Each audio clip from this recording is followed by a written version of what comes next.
Hey everyone, please just give me a minute before this video actually fires up. I just want to say that we're doing something a little bit different today. It's just basically a chat about music and music that goes well with WoW. So a lot of you are really going to love it. Please do just give it a go. Just because it's not about the game doesn't mean it's a poor podcast episode. It's really, really good fun. It's my favorite episode of the show ever. I put about 70 hours into editing it, and a lot of the fans said it's now their favorite episode as well. So please do listen along and enjoy it. There's no video accompanied with it, guys. Look, the reason being the amount of editing I had to do, and you'll hear as you go along, all the music that's spliced in, over 150 different tracks playing in the background as you listen along. It threw the sync out with everyone's lips, obviously, because there's just too much going on. So you're just going to get the show's, logo, and please do bear with me and just put it on in the background somewhere on your second screen or whatever. You don't need to see anything. Just listen along, and I know you'll love it. Guys, if you don't know about the show, it's on screen right now. Just search for Countdown to Classic wherever you get your podcasts, mainly Spotify or wherever it might be. And there's over 400 hours of WoW Classic content there.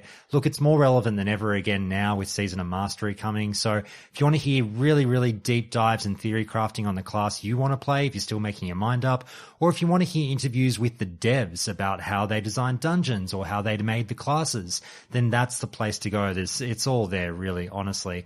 But please do enjoy the following episode of the show, and I'll see you later. Oh, also, if you just want to get to the music, cut to about the 15-minute mark of the chat that you're about to hear. The first 15 minutes is introductions and sort of people laying down their musical qualifications, which is still great listening, but if you do just want to get to the tracks, that's what you do about 15 minutes in. Have fun, everyone. Many of us remember a time when we were all younger boys and girls. When TBC came out, started 2007, it was a magical time of our lives. But while we play TBC, many of us choose to multitask and listen along to a little bit of music while we do so. There are so many genres of music or tunes that kind of became synonymous with World of Warcraft over the years, and so many of you have watched those old school PvP videos and you know exactly the kind of music that I'm talking about. It's not necessarily a trip back through what was hot at the time, but what was hot and what just shook hands really well with World of Warcraft. Sometimes it might have been metal, it might have been hard rock, it might have been whatever you were listening to. But I thought it'd be a really fun idea if I got a few of my more musically inclined friends, plus Hunk, to jump in on this call and talk about what would the ultimate TBC classic playlist look like. This is supposed to be indicative of what these individuals were listening to like non-stop at the time in 2007 and 2008, and their personal choices might reflect many of your personal choices, you guys who are listening along at home. So look, I really hope there's some overlap here between what we like and what you like.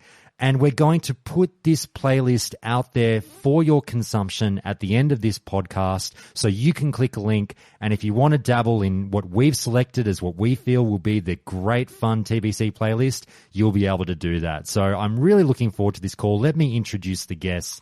And it wouldn't be a music call, I think, without Def Camp. Brother, how are you? What is up, guys? Good to be here, man. I'm doing great. Having fun in the beta. Having all this talk about music is just like living me through. It's like so much nostalgia through the past, going through all these songs that I used to listen to with my buddies and play WoW with, dude. It's awesome, man. I'm loving this. Thank you for having me here. It's a pleasure having you. Now, many of you remember that almost 2 years ago, I coupled Def Camp up with another individual when we last tackled music and World of Warcraft on Countdown to Classic, and that was Jason from the Starting Zone. Shieldwalled. Mate, how are you? Josh, I'm doing great, man. It's always a great night when I get to sit down and chat with you about anything, really. We'll tie it to WoW somehow, for sure. We'll get there, but absolutely, man. And yeah, that was a really fun chat with Def as well that night. I remember that very well. Oh, yeah. So, thanks for having me back. It's always a pleasure to sit down with you. And what a great topic we have for tonight. I mean, I think if there's one thing, over the course of my life that I've been more passionate about and more a thing I wanted to talk about more than WoW, it would be music in general. It's kind of been my first love. It's always been there. So just incredible topic for tonight's show. Well, and mate, since that episode, we've had the pleasure of bumping into each other a couple of times at BlizzCons. You've met Def in person. I've now obviously had beers with you a couple of times. And everyone at home, I can assure you, Jason is just as lovely in person as he sounds on the show. So it's been really good getting to know you. But we'll get to the others on the call as well, and a couple of regulars. You all know them. You all love them. Mike, Falls of Steel, what's cracking, mate? Hey, Josh, I am super stoked for this episode. I'm ready to just gush about music, especially back then. I mean, I still listen to this fucking music to this day, so maybe I just live in the past. Who knows? No, all good, mate. I can imagine there's many people who are going to feel the same way. And Hunk, look, I was a bit selfish in inviting you on this call, Hunk. Number one, I invited you on because I just love hanging out with you. And number two, look, these guys, we're going to get through their particular musical tastes very soon and what they might gravitate towards. But I needed you to help me be a bit of a normie. Oh, Josh, there's going to be too much metal on this. We already know there's going to be too much headbanging here. We can tell. We need some people to take it down a notch, help everybody chill out at home. You know, we need to break up this playlist. We can't have it all Disturbed, all Metallica. Need some Katy Perry in there. Yeah. I can't wait to hear some of your choices. And Beyonce, baby.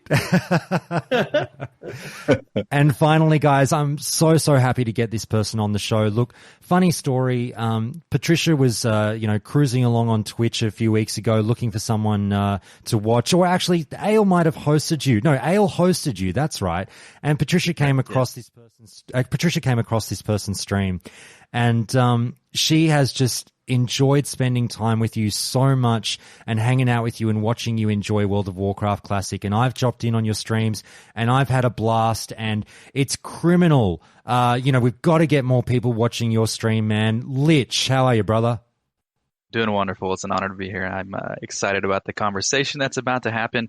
I have a lot in common, and I feel like I'll might maybe surprise a few people as to it might not be all metal, but yeah, thanks for having me on the show.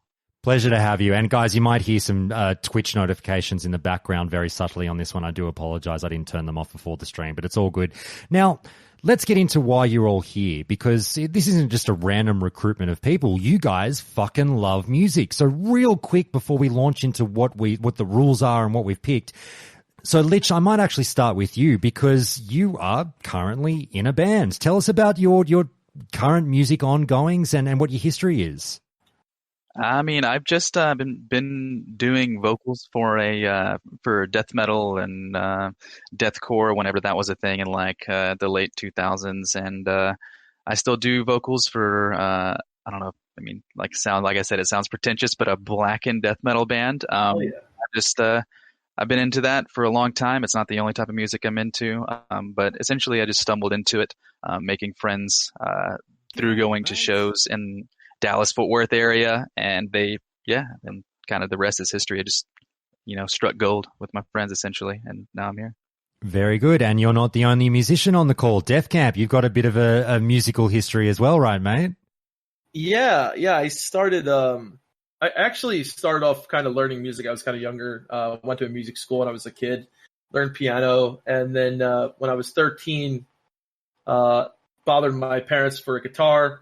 I ended up getting a Fender Strat as one of my first guitars. So I was really lucky. And then by the time I was in my mid-teens, I started playing the drums, dabbled a little bit in bass, but my main two instruments are drums and guitar. So yeah, played in some bands as a teenager. Had a little kind of recording studio with my buddy that we lived with, and just mostly jammed and made music for most of my formative years into my early 20s. Unfortunately, some things happened. I sold a lot of my music equipment, but I'm trying to get back into things now and accumulate some music equipment back up. But I'm just a huge fan of all different kinds of music, really.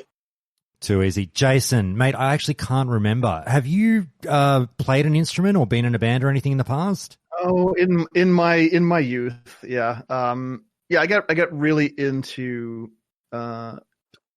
music when I was like a preteen, and I wanted to learn how to play guitar and stuff. And so I did that, and I was actually pretty serious about studying guitar and music theory for a few years there in high school.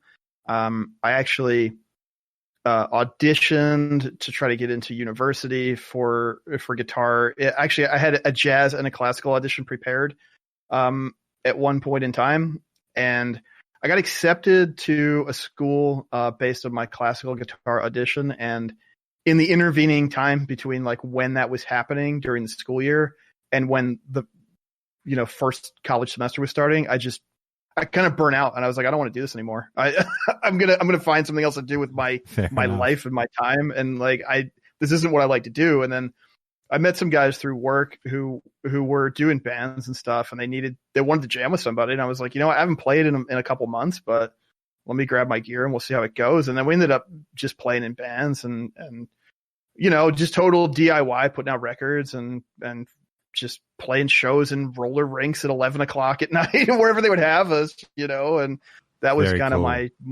early 20s and stuff. And it was funny because moving away from sort of the formal structure, really, it made me passionate about playing the instrument again.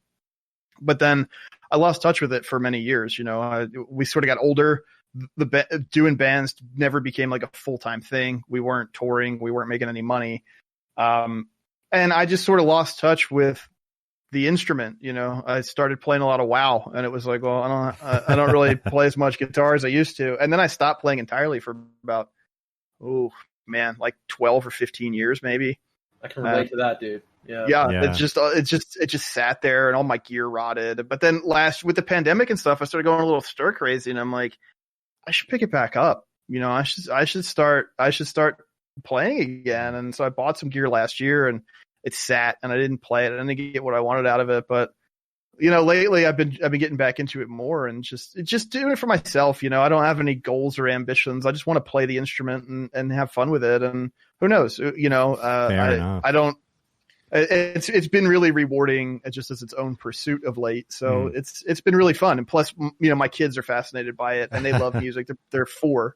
They're twin 4-year-olds, and like that whole element of it is just incredibly rewarding and so much fun, like to connect with them on that level. So it's always been near and dear to my heart.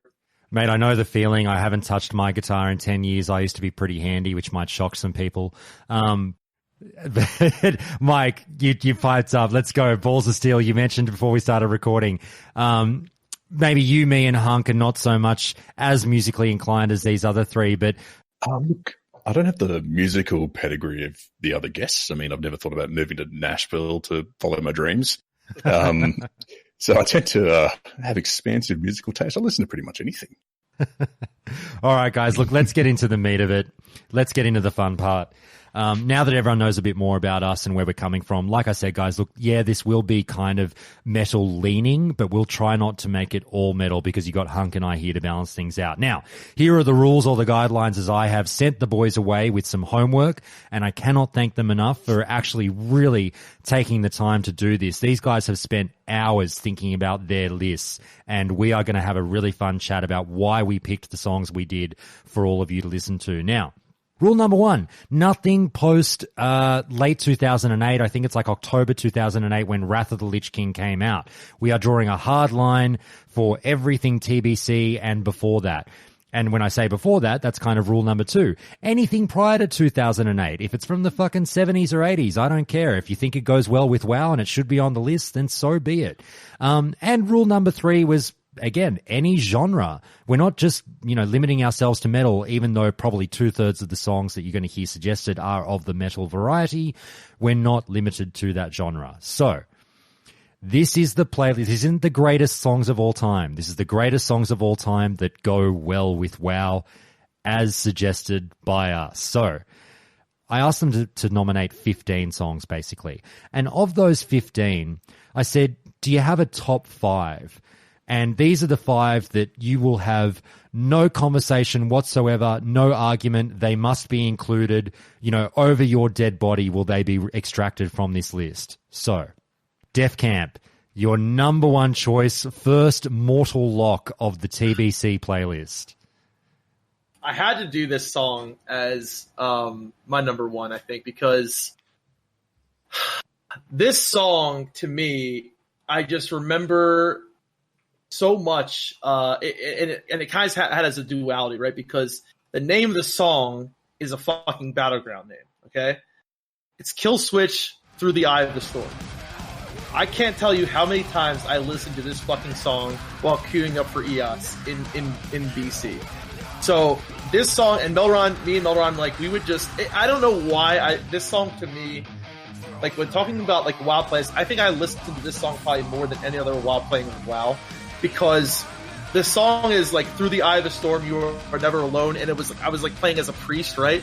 It's, like, for me, I just had to put it at number 1, because, like, it, to me, is such a WoW-centric song for me, right? Because, like, I love Kill Switch, I'm a huge Kill Switch fan. So I guess I locked it in for number 1, dude. That's the story behind it. Like, I actually did, like, know life the fuck out of, TBC, and I played this shit over and over and over again. So yeah. Now I like it. I like it. I was just gonna say, yeah, it's a great selection. Kill Switch Engage. That's like a prime era for them. So yeah. I know so little about Kill Switch Engage. What should I know about these guys, Dev? They're amazing. I saw them live twice with the original singer, with the second singer. I saw them at Ozfest 2004. They're one of my. They are like that era, that early 2000s, mid 2000s for me was like so much fucking Kill Switch, like Lamb of God. I mean, it's just like all those bands back then during that time. You had those just like those metal bands that were like the mid 2000 metal bands. I mean, they were, I would say, probably one of the more mainstream of those, like, heavy metal bands, I guess you would say. But they're, the lead singer is a really cool dude, and like they had a different lead singer before the first album, but he's got a great vocals. He has a great scream, and they're one of my favorite bands from that era, I would say. Hey, Lich, before I throw it to your first choice, first tangent of the show. Def Camp just mentioned vocals, and we're talking about metal a lot. You're a vocalist yourself in a band. Who are some of the best metal vocalists that we might not appreciate their talents? Okay, so it's kind of funny you bring up Kill Switch Engage, because the first time I ever attempted harsh vocals was to Kill Switch Engage, Alive or Just Breathing album, whenever that came out. In terms of like metal vocalists that may be under the radar, there's like, I don't know, there's so many talented frontmen out there, to be honest. It depends on what flavor I would say that you're going for, like like it ranges from like power metal or whatever genre you're looking for. But my personal favorites that I think are slept on a lot, even though I'm not super into that type of music as much as I used to be, but like somebody like Adam Warren from Oceano. He's an incredible frontman and got a really good range. Johnny Davey from Job for a Cowboy. They haven't really done much lately, but yeah, there's tons of people. But those are just a couple that I think are really, really good. Who's the one you say you wish you could wail like? Johnny Davey from Job for a Cowboy. Just because I always loved the way that he put his... I mean, he has really good lyrical prowess, which is like... Sometimes metal can come off super cheesy, in my opinion, like lyrically, and he put a lot of effort into that. And not only that, he took it to the next level, I feel like, on Genesis and these albums before, that the way he pieced his vocals over the music was like something so like far ahead of its time, I feel like. Too easy. So yeah, he's too good. Too easy. All right, mate, let's throw it to you for your number one pick, first cab off the rank. What do you got for us? And it was really hard trying to sit down and kind of rank these. But the first one that came to mind initially is not a metal song. It's a song, it's a really lengthy trance song. And it's called When Things Go Wrong by Airwave. Oh. The reason I picked this song is because whenever my classic and TBC experience was like very different from most people's. I did 19 battlegrounds only. That entire era, all I did, that was like the prime Twink era during the time. And I remember whenever Nylum had put out their first KT video, I didn't find it until later, like probably a couple of months before BC launched. And I remember seeing that video, and When Things Go Wrong was playing over it. And at the time, nothing got me more excited for Burning Crusade on the horizon. So like I just would listen to that nonstop when I'd play. I remember it was a great video. Yeah, that's why I got crazy about. I was like, okay, I can't wait. Like this is what in-game is. So I was really excited to potentially move beyond just doing 19 battlegrounds and actually do in-game stuff. So Very cool. All right. Let's go to Hunk. Actually, I'll mix things up and throw it to you. Mate, you're now, guys, I'm excited for all of your songs, but Hunk, I think I'm a little extra excited for your list, mate, because I might actually know the song. So what do you got for me? I didn't have much time to prepare my list. So I was really thinking about what was I listening to at the time, and some big sort of like chill out while I'm grinding music is listen to a lot of funk, and I'm going to throw out James Brown, Superbad. Ooh. Bit of an oldie, but used to listen to it a lot. Still Okay, do. you jammed out to that one while you played WoW? Oh yeah, I love it. Still All do. right. All right. Everyone knows that one, right? No, I do not. Mike? You all right. don't know? I'll play it for you, Mike. All I'm picturing is I like it. the off the I like wall, the off the wall PvP video to James, like people being melted to James Brown. I think would be quite fun, actually. I love it. I love it. All right, Mike, let's go to you, man. What's number one? Like number one isn't like like. Well, it doesn't have to be in a particular preference order. Just what song would you like to throw out there first? One of your 5 mortal locks. Oh, all right. Well, okay. I guess I'll start on the. I would say "Wait and Bleed" by Slipknot is fuck. I've listened to that song since like I've listened to that song for 15 years now, and it never fucking gets old. I fucking love it every time I fucking play the song. I mean, I assume it's what like everyone that even has heard of Slipknot fucking knows "Wait and Bleed," and I still love it to this day. All right, here we go. One I second. got a little story about that. Yeah, song. yeah, go for it, Def Camp, go. Okay. One of the first like big concerts I went to was Ozfest 2004. I was still in high school at the time, went with my buddies, and Slipknot headlined second stage there. And I think they opened up with "Wait and Bleed." I don't know if they opened up with it, but the first time I ever was involved in the Wall of Death at a concert, and it was just absolutely the whole entire pit just did the Wall of Death, and it was fucking insane. And being like 15, 16 years old at the time, it was awesome. Yeah. Can I piggyback on that for a second, Def? Yeah. Because I assume this was in Camden, right? Yeah. Camden Waterfront. I'm pretty sure I was at this Ozfest. Are you serious? It's the one where Ozzy didn't show and Rob Halford. Yeah, Rob Halford did. He did the yeah. Black Sabbath set. It was incredible. Yep.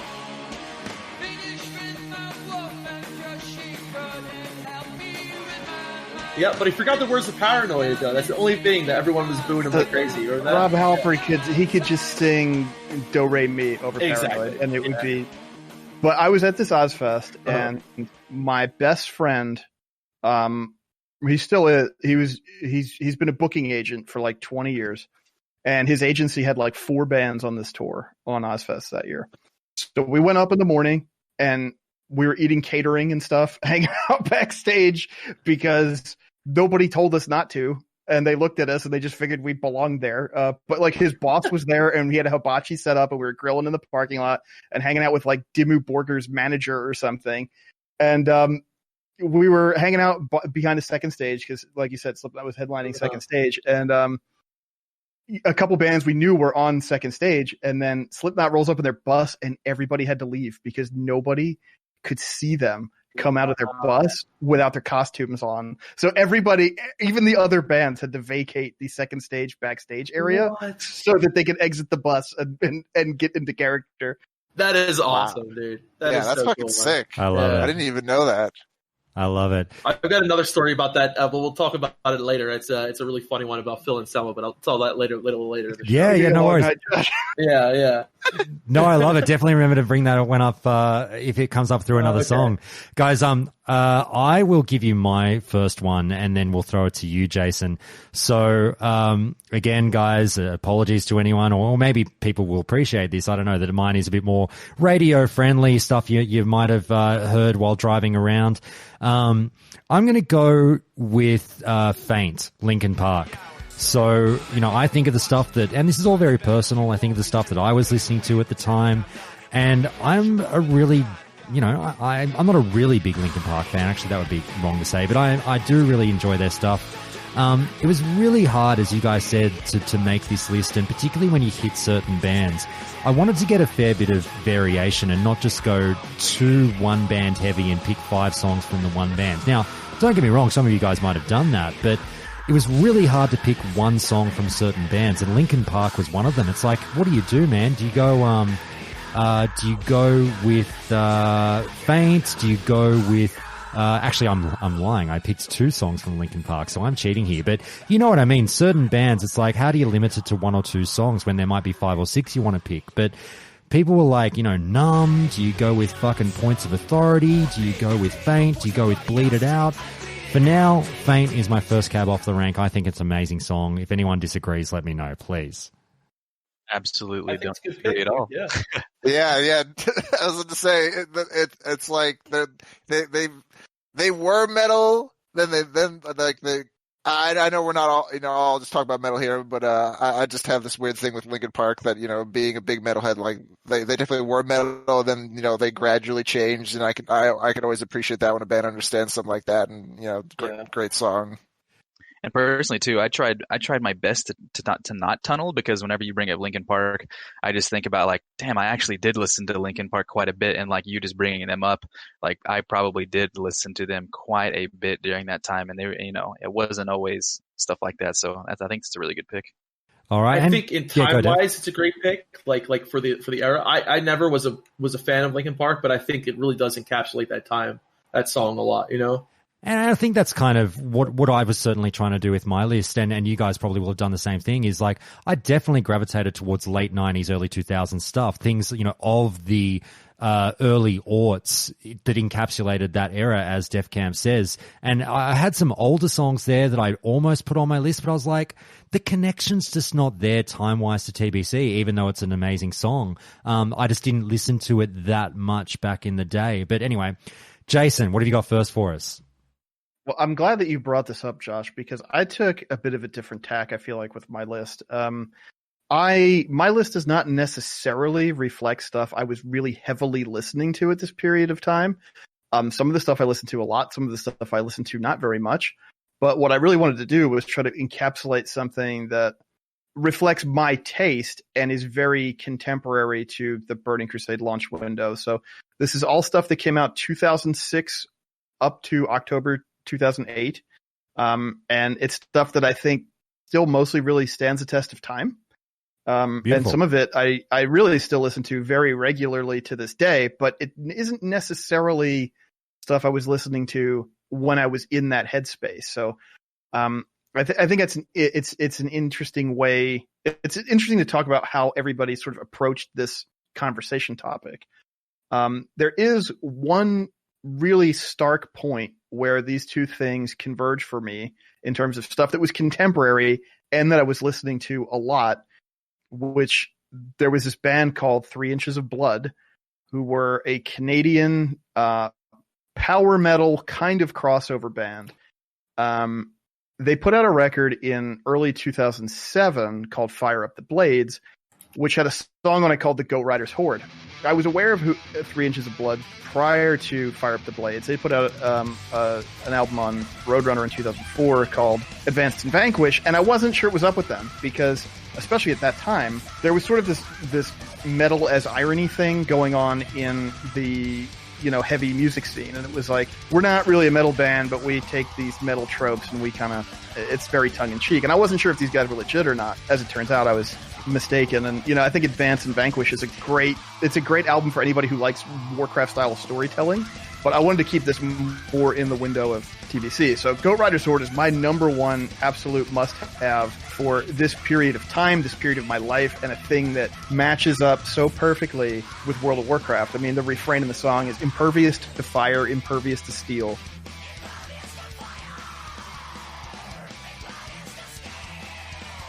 And, you just think of like tanking a boss in World of Warcraft or something. It's just the way it all converged for me. There could be no other, number one choice. And 3 Inches of Blood was kind of uneven, but I have this affection for them. I love their catalog, and they broke up a few years ago. I miss them dearly. But I think even if you're not really into metal, but if you like World of Warcraft aesthetically, you get a kick out of it. Beautiful. All right, Def, back to you, brother. So I decided my number 2 song. I listened to a lot of trance back in this time too. I still do, but I think trance was like really, really amazing, especially in this era. Early 2000s, mid 2000s. I think I looked up this song. I'm pretty sure it did come out. I thought I remember it coming out earlier, but it says 2008. I think it was earlier than that. So Ocean Lab Satellite. Everyone probably knows the song, right? But it is just it encapsulates doing like me being in raid and just playing this song and like in my trance mix. I would listen to a lot of trance when I was raiding and a lot of metal when I was PvP, right? You can obviously, PvP metal goes really well together, but Satellite is just such a great song. It's like one of the quintessential, I think, like trance songs of that era. And it's just like it was in every list I would make. I would put that song in there, and I think a lot of people know it. A lot of people love it. It's just a really good fucking song that I think a lot of people love. Yeah. Very nice. Did you guys in general find yourself switching genres depending on what you were actually doing in the game? No.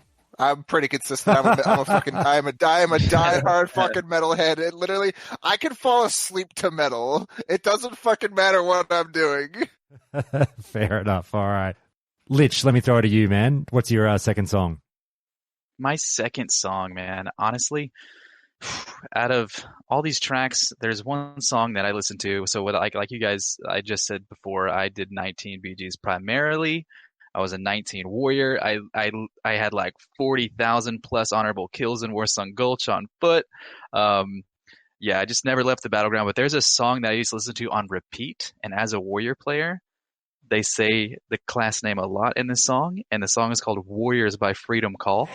And I think it's a really, really cool song that really kind of just has the, I guess, this like righteous justice, palette to it. And at the time I played Alliance and I was a Night Elf warrior, so it was one that I constantly was PvPing to.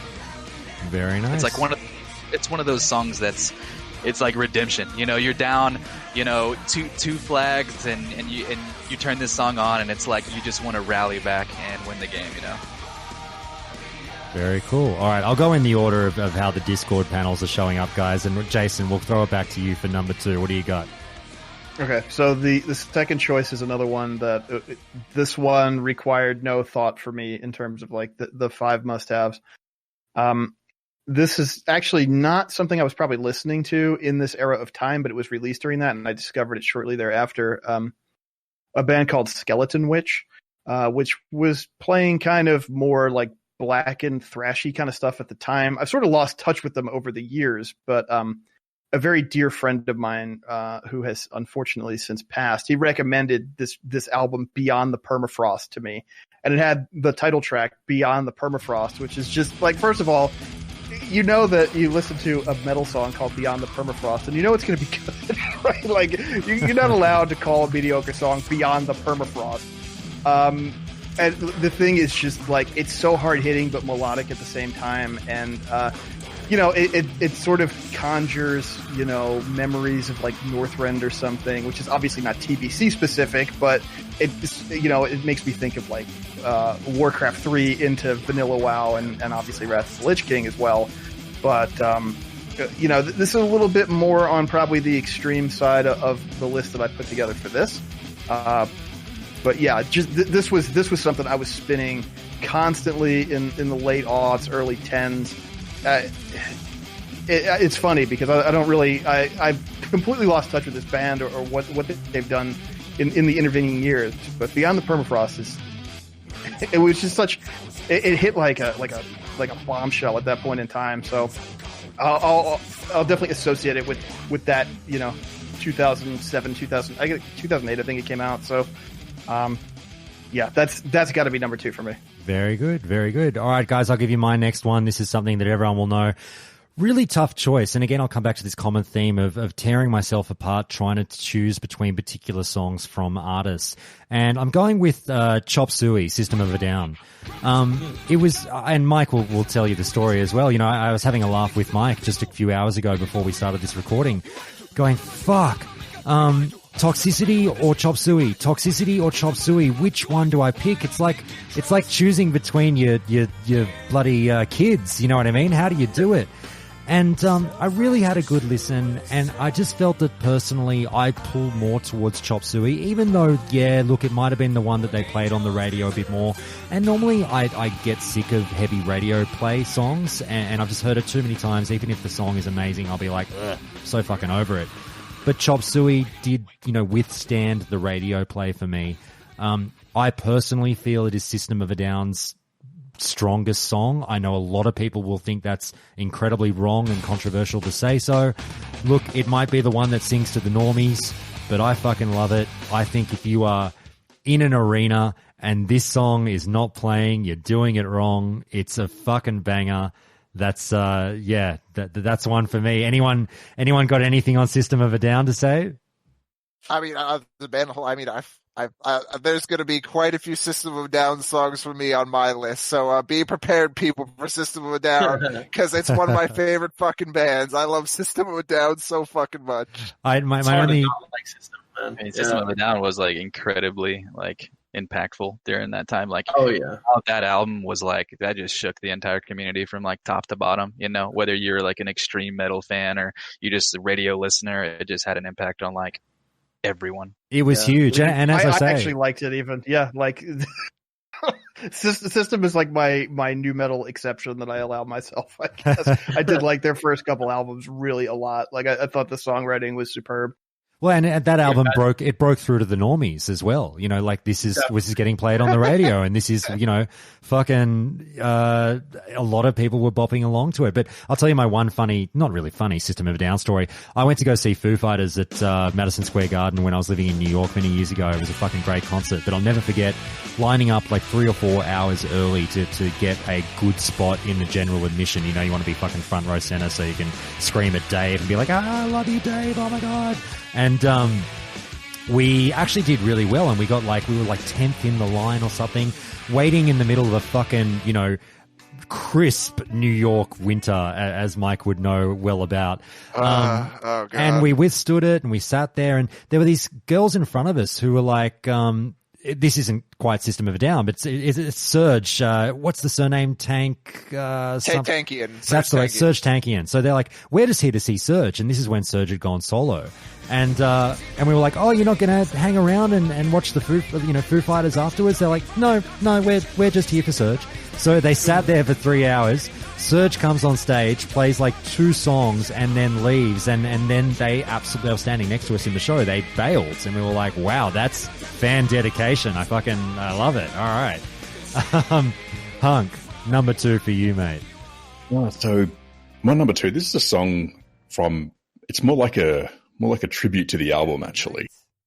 An album that we used to play a lot down, I think it was Ventrilo back then. While we were raiding, would be Tribute from Tenacious D.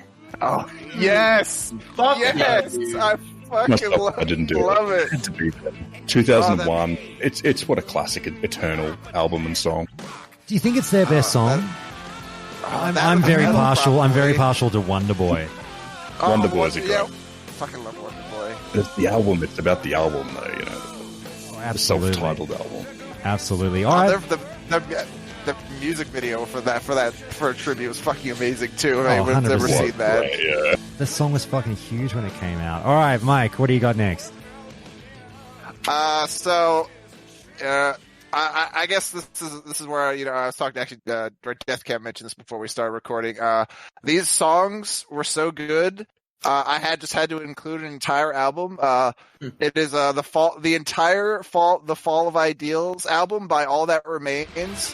To me, this is literally the greatest metalcore album ever created, and anyone can fight me on that. I've listened to this entire album on repeat so much, doing anything in WoW since this album came out. It's so fucking amazing. And it has probably one of the All That Remains most famous songs, 6. Like anyone that knows 6, like that's All That Remains. Fucking brilliant. So yeah, it's like one of the best songs ever, dude. It's so good. Yeah. I mean, honestly, that's a big claim saying best metalcore album of all time. That era was so stacked with metalcore stuff, but it was really, really, really good. That is the Hill I'll Die On for best metalcore album ever, and that was the one I had to include the entire album. I couldn't pick one song. This is like something I like wrestled with. I'm like, do I include this song? Do I include like the Weak Will? Do I include Six? Do I include Whispers? I was like, nope, fuck it. I'm just putting the whole album because it's fucking amazing. Lich, if you were to see Mike's All That Remains album and raise him as something from the, as you say, what would be your best metalcore album from that era? Man, that is really hard. Asking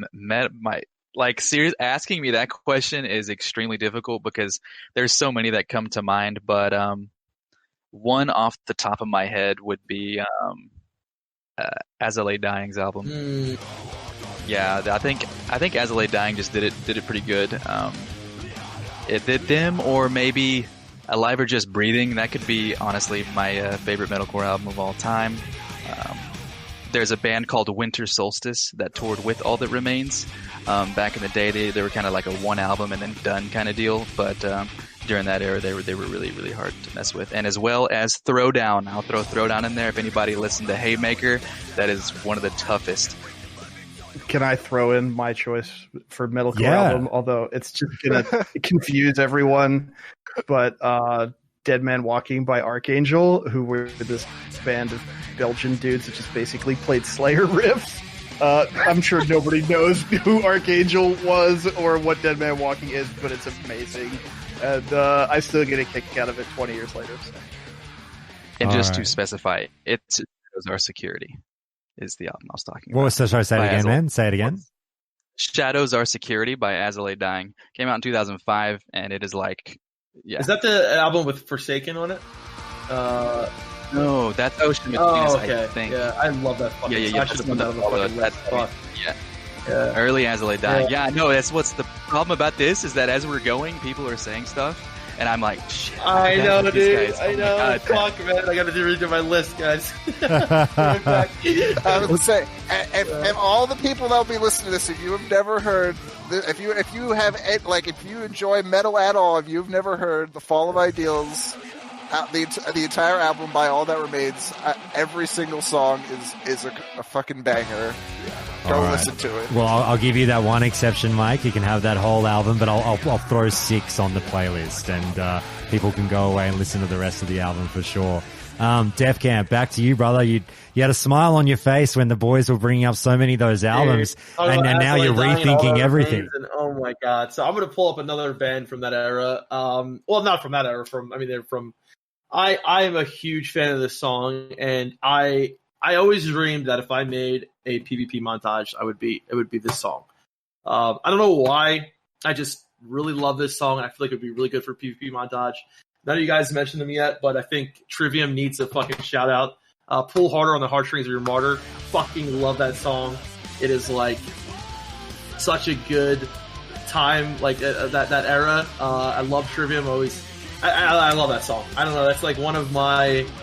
I was in my top 5, and I was like, "Do I show me my top 5?" And I'm thinking about like how much I listened to that song back in the day. I just remember wanting to make a PvP montage with my Shadow Priest with that song. So yeah, if you guys, I'm sure everyone, Josh, I don't know if you know it, but it was a really popular song back in the day, in like 2007. I think Mike has tried to get me to listen to Trivium a lot, and it's one of those bands that like, there's so many metal bands that I just go, of course I know them, but I couldn't recall one bar from one of their songs. Do you know what I mean? Yeah. All right, Lich, what do you got next for us? Well, if there is one bar you could recall and you listen to any type of metal, extreme metal, then you would know that in 2007, not only was like the most groundbreaking era of WoW introduced to everybody, but as well as metal. And I picked this song, Bleed by Meshuggah, because I remember when this was released, it absolutely like just put the gas all the way down to the floor. And I put this on the playlist because I think that if you go into Hellfire Peninsula like on launch day and you have Bleed playing, I think that it'll be able to carry the torch for it. I haven't listened to Meshuggah in so long, and then when I heard you say that, Lich, I was like, holy shit. It's so fun to watch you guys. again. It's so fun to watch you guys, like a few of you on camera here. And when one of you suggests a song, to watch the two or three nod and smile along and just go, you can see they're like, fuck yes. Jason, I can see you smiling along in agreement. Lich stole my thunder. That was my number 5. Bleed. I mean, Dude, it's okay. I've been wanting to say something to you the entire stream. I'm like, I knew as soon as you said Glory Hammer, I was like, I like this. I've been in it for a long time, man, a really long time, and Cool. I mean, Meshuggah, like for 2000s metal, Meshuggah has to be on this list. It has to be. They invented a genre, a subgenre in the 2000s, you know. And I remember when Bleed came out, like people that thought Meshuggah was weird were like, "Yo, this shit is amazing." You know what I mean? Like that was their real big breakthrough. Like they had New Millennium Cyanide Christ from Chaos Sphere. That was a pretty big, you know, metal song hit, whatever you want to call it. But like, it wasn't until Bleed came out where it's like, oh yeah. I mean, you still see people remixing it and stuff today, just making weird meme videos out of it and stuff because it hits so hard. It sounds like industrial machinery colliding or something. And just the polyrhythms are just off the charts. I mean, they were always one of my favorite bands before that. And when that came out, I was just like, Yeah, it they took already them to did a different so much with like Nothing, and when Rational Gaze and all that stuff was like coming out really huge. I don't know, that was like wild hearing that at the time. I was just like, I mean, it was one thing to hear them play that song to the degree in which they're playing it, but I mean, it's like 7 minutes long or something like that, and you're like, holy crap. And the amount of stamina you have to play that kind of music for that long and that accurate and technical, it's like insane. Guys, I meant to say just before I throw it to Jason for his next pick, don't be shy. If you want to scream out in ecstasy because someone said a song or an album or an artist, go nuts. That people will get a kick out of it. Let me go get a box of tissues. Yeah, exactly. Jason needs a change of pants already. So we're good to go. But yeah, please don't be shy. Fucking go nuts and talk amongst yourselves if someone says something fun. But Jason, what's your next pick? All right. So number 3, this is a band that I've been aware of for a really long time. And just, they never clicked with me for whatever reason. I knew a lot of people that really liked them, and I didn't get it until this record came out in this era of TBC. And that band is called Amon Amarth. They are a melodic death metal band from Sweden. And they're very much Viking themed, right? Like the whole thing is that like they're Vikings and their songs are all about Vikings and all that. And they put out this record called Twilight of the Thunder God. And the title track is one of the most well-written melodic death metal songs I've ever heard in my life. And obviously it's very thematically appropriate for World of Warcraft. So it's just the perfect fit here. You know, it's of the era. It is the song that made me appreciate this band. It is the song that I always associate them with, or vice versa, whatever you want to say, right? Like this is my entry point. And it's totally thematically on point with what we like about WoW and what's, you know, the whole sword and sorcery thing, the mythology thing, all of that, it all converges. So we got to have some Amon Amarth on here somewhere, and I can't think of a better song that fits our purposes than Twilight of the Thunder God. Very I good. would say, Josh, can we get a listen to this? I've never heard this before, and I think I need this in my life right now. Oh yeah, you should. I'll cue this one up. The intro really lands. That vocalist is on a different level, man. I fucking love it. I love it. Like I man. said, I could definitely see a PvP montage being put out there to that one. I'm adding it. I'm adding it. I mean that band over the like once I established the entry point there, like I got really into their catalog, and they put out a lot of stuff since that I really like. They're kind of like the AC/DC of Viking metal, like everything kind of just sounds the same, but you know, they have these kind of spikes where they just really land a great melody or something.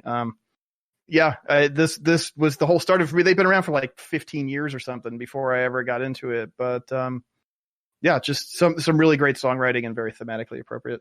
Beautiful. All right, guys. Well, look, my next one, again, you all know them. You all love them, except for my lovely wife who, oh my God, I'll tell you a funny story. Here we go. Yes, we are telling this story. No.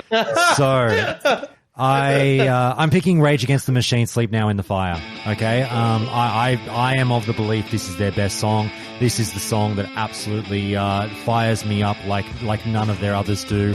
Don't get me wrong. Their other songs fire me up too, but this one takes me to a fucking another place. I think it is a brilliant, brilliant song. We're driving along the other day, my lovely wife, Patricia, and I.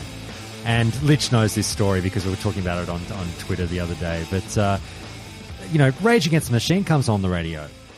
And, it's Killing in the Name. And of course, I think it's a muscle reflex that you can't fight as a, 35-plus-year-old or 30-year-old plus male, turning up the music as soon as it comes on the radio. And I go, fuck yeah, Killing in the Name, here we go. And she goes, what's this? And I said, I didn't realize, obviously Patricia's younger than me. She's 28. She would have been, when did Killing in the Name come out? 96 or something? She would have been No, it came out in 91. Did it really? Wow. Fuck me dead. Yeah, okay. Rage self-titled was 91. All right, there you go. So she was a kid then, Joe. Yeah, even I was a kid. She was all of 4 or 5 years old when the song came out. All well and good to miss stuff when you're younger. That's we don't put people down for that. You find stuff later in life. It's all good. And I said, well, honey, this is Killing in the Name, and it's a really well-known song from that era. It's very, very popular, and I love it. And she goes, all right, I'll have a listen. So about 60 seconds into the song, she goes, this fucking sucks. And I then left her at whatever bus stop we drove by and never heard from her again. So that is my recent story about Rage Against the Machine. No, but I think they're an amazing band, and it's something that I've really actually come to enjoy later in life more than I wasn't that big of a Rage fan when I was a teen in the moment, which is weird. Now I just think they're fucking brilliant, and that's the pick for me. Anyone, if you don't have any other Rage songs coming up, anyone got anything to say about Rage?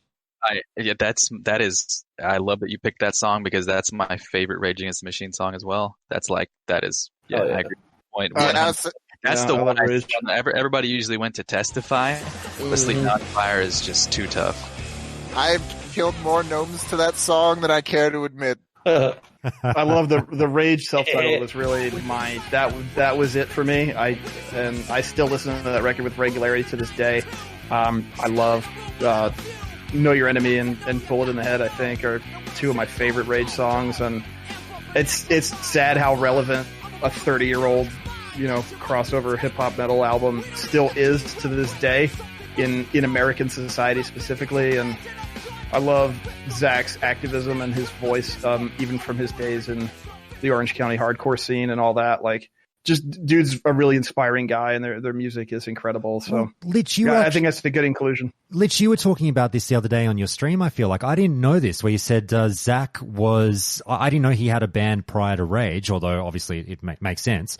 And you were saying that I'm pretty sure it was on your stream, Lich. Where you're saying his band prior to Rage was actually pretty fucking hardcore. Yeah, they're called Inside Out, and they're really, really, really good.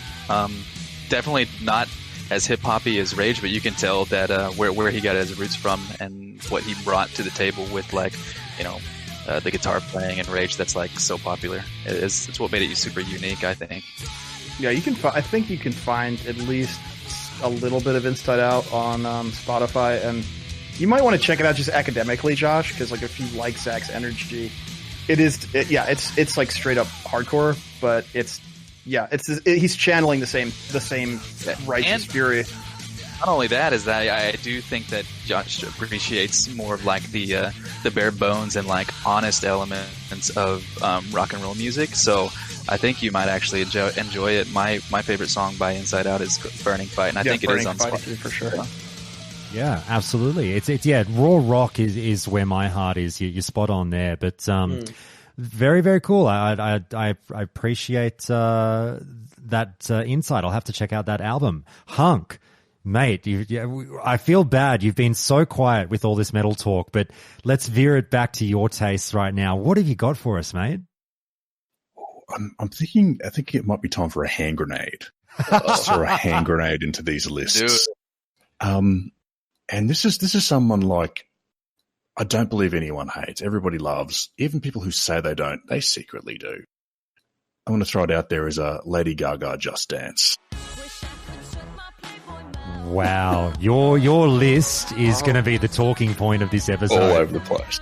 Oh man. Thumbs up, man. Lich is on board. I actually Bit of respect for the co-sign it, man. theatrical. no, guys. I'm Thank you, going to Lich. say something, Hunk, and fucking say what you want, people who are listening to this. I don't hate Lady Gaga. I think she has some fucking bangers. The room I goes have eerily no quiet. real opinion on her, but I respect her as an artist. You know, I think she makes bold choices and she has a unique voice, and I respect that. I mean, it's not the kind of music that I listen to, and when you're somebody that's in her position, that's a difficult thing to do. You know, she is a bold artist, and I do respect that for sure. I mostly like my touch point to her music is when I had like this weird office job in 2010, and I had shared an office with somebody who just kept the radio on all day, and it was whatever top 40 stuff was on, like in the summer of 2010. So there was, I think Bad Romance was on like 4 times an hour. I'll show you mine if you show me yours. Well, it's one of those things where, and a quick tangent here, not to make this the fucking pop show, but like, I think there's a point there where even if you don't particularly, you don't have to like the artist or like the music, but there is an element of respect there because you got your Taylor Swifts, you've got your Madonnas, you've got your fucking Lady Gagas of the world. And do I listen to them a lot? No, but fuck me dead if you won't catch me tapping my toe every now and again to one of their songs if it comes on. I have boundless respect for Madonna. I mean, like, I'm not going to listen to Madonna's music, right? But I respect her as an artist, and she's had an amazing career. And again, I sort of see Gaga as sort of like a logical extension of sort of what Madonna was in the 80s and 90s. She is that, they're just bold and they're unabashed and they make their art the way they want to. And I respect that, even if it's not what I'm going to sit down and put on when I'm relaxing. Quintessential theatrical mid-2000s pop music, and it was all over the radio at the time. I'd be playing TBC, I'd be listening to the radio, and when Gaga comes on, I am not changing that channel, let me tell you. I think he killed Mike with that grenade though, Hunk, because he hasn't said a word. He's out, he's done. So the extent of my The relationship love affair's over, Mike. with myself and pop music, I listened to pop music to pick up chicks. That was about it. Otherwise, I stayed away from pop music and country. They're like the plague to me. All right, Mike, what have you got next for us?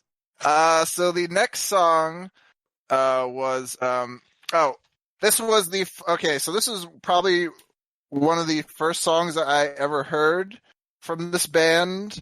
I remember, I have this on here because I remember vividly walking into a room, my friends, with their old school CRT monitors all surrounding themselves on the week TBC came out, and they were all fucking headbanging to Forest by System of a Down. And when I was like 12 years old.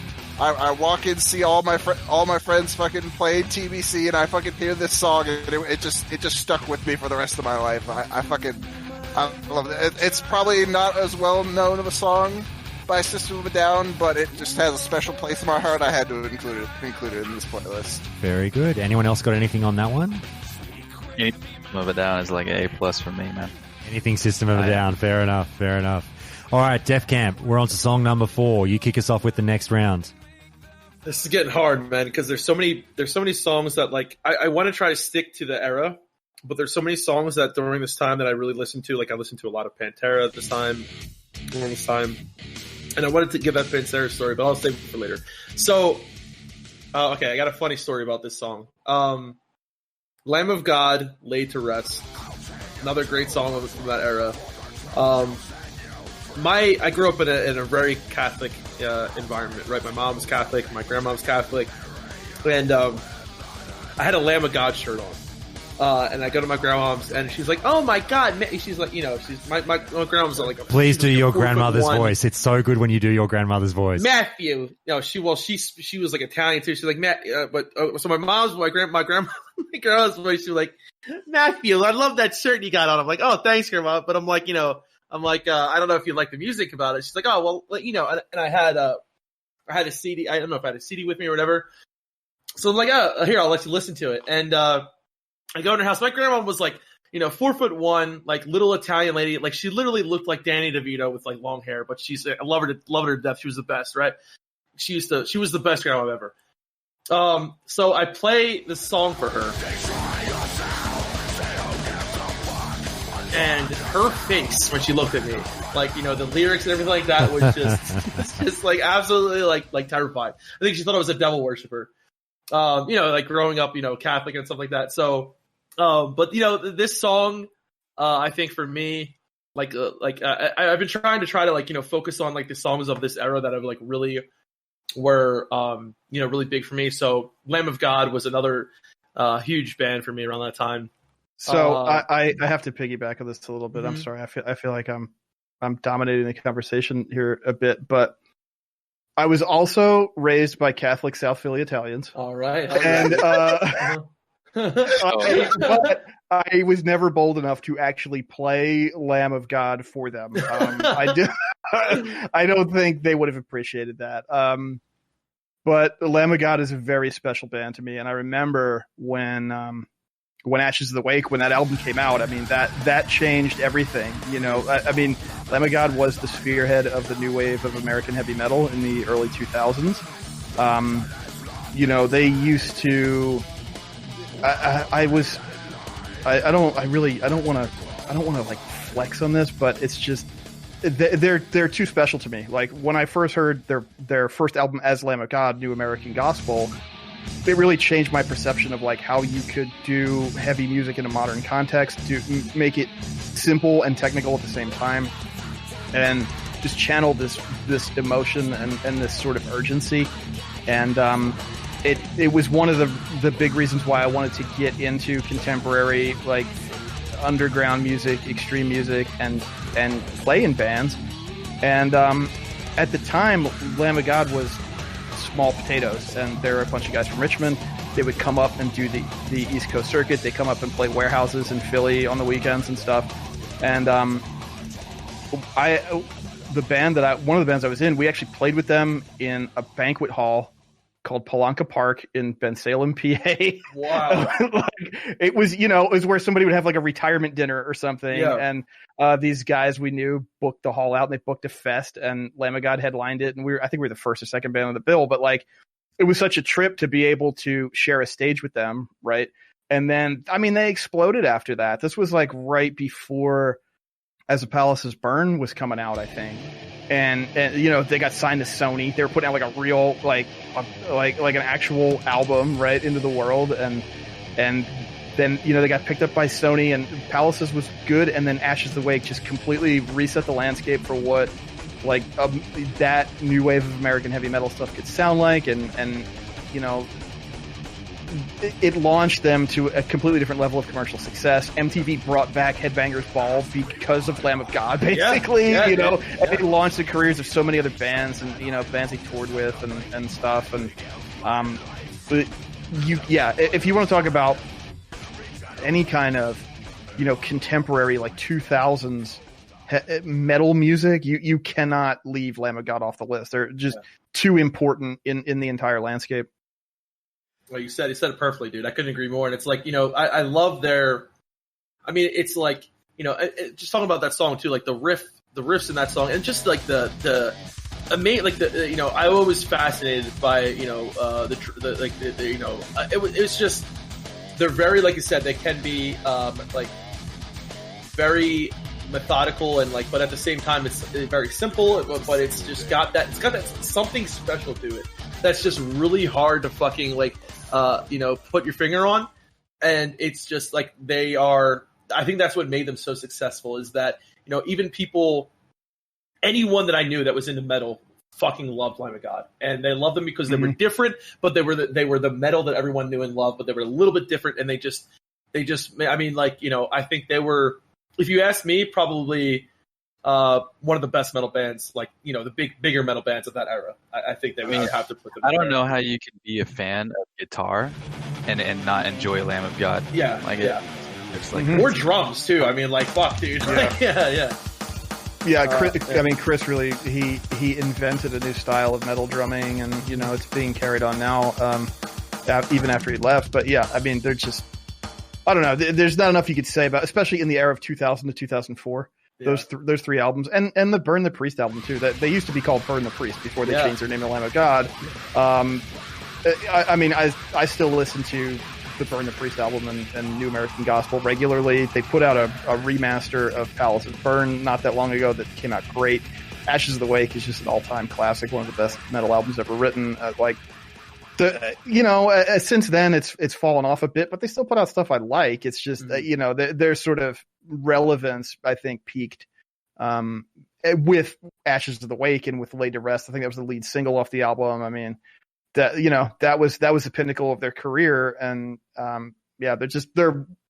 it's funny having been along for the ride, to watch Lamb of God go from these kind of like wild-eyed dudes playing these little shows to becoming like arena metal superheroes and just changing the whole world. It's just incredible. Yeah. I think my favorite takeaway from this episode is going to be the thought of a young Def Camp popping on for his grandmother the following portion of this song, and I'll drop it in the episode, but here are some of the lyrics for you guys listening along live. So imagine, the scene. The lyrics go as follows. Destroy yourself, see who gives a fuck. Absorb yourself, you're better alone.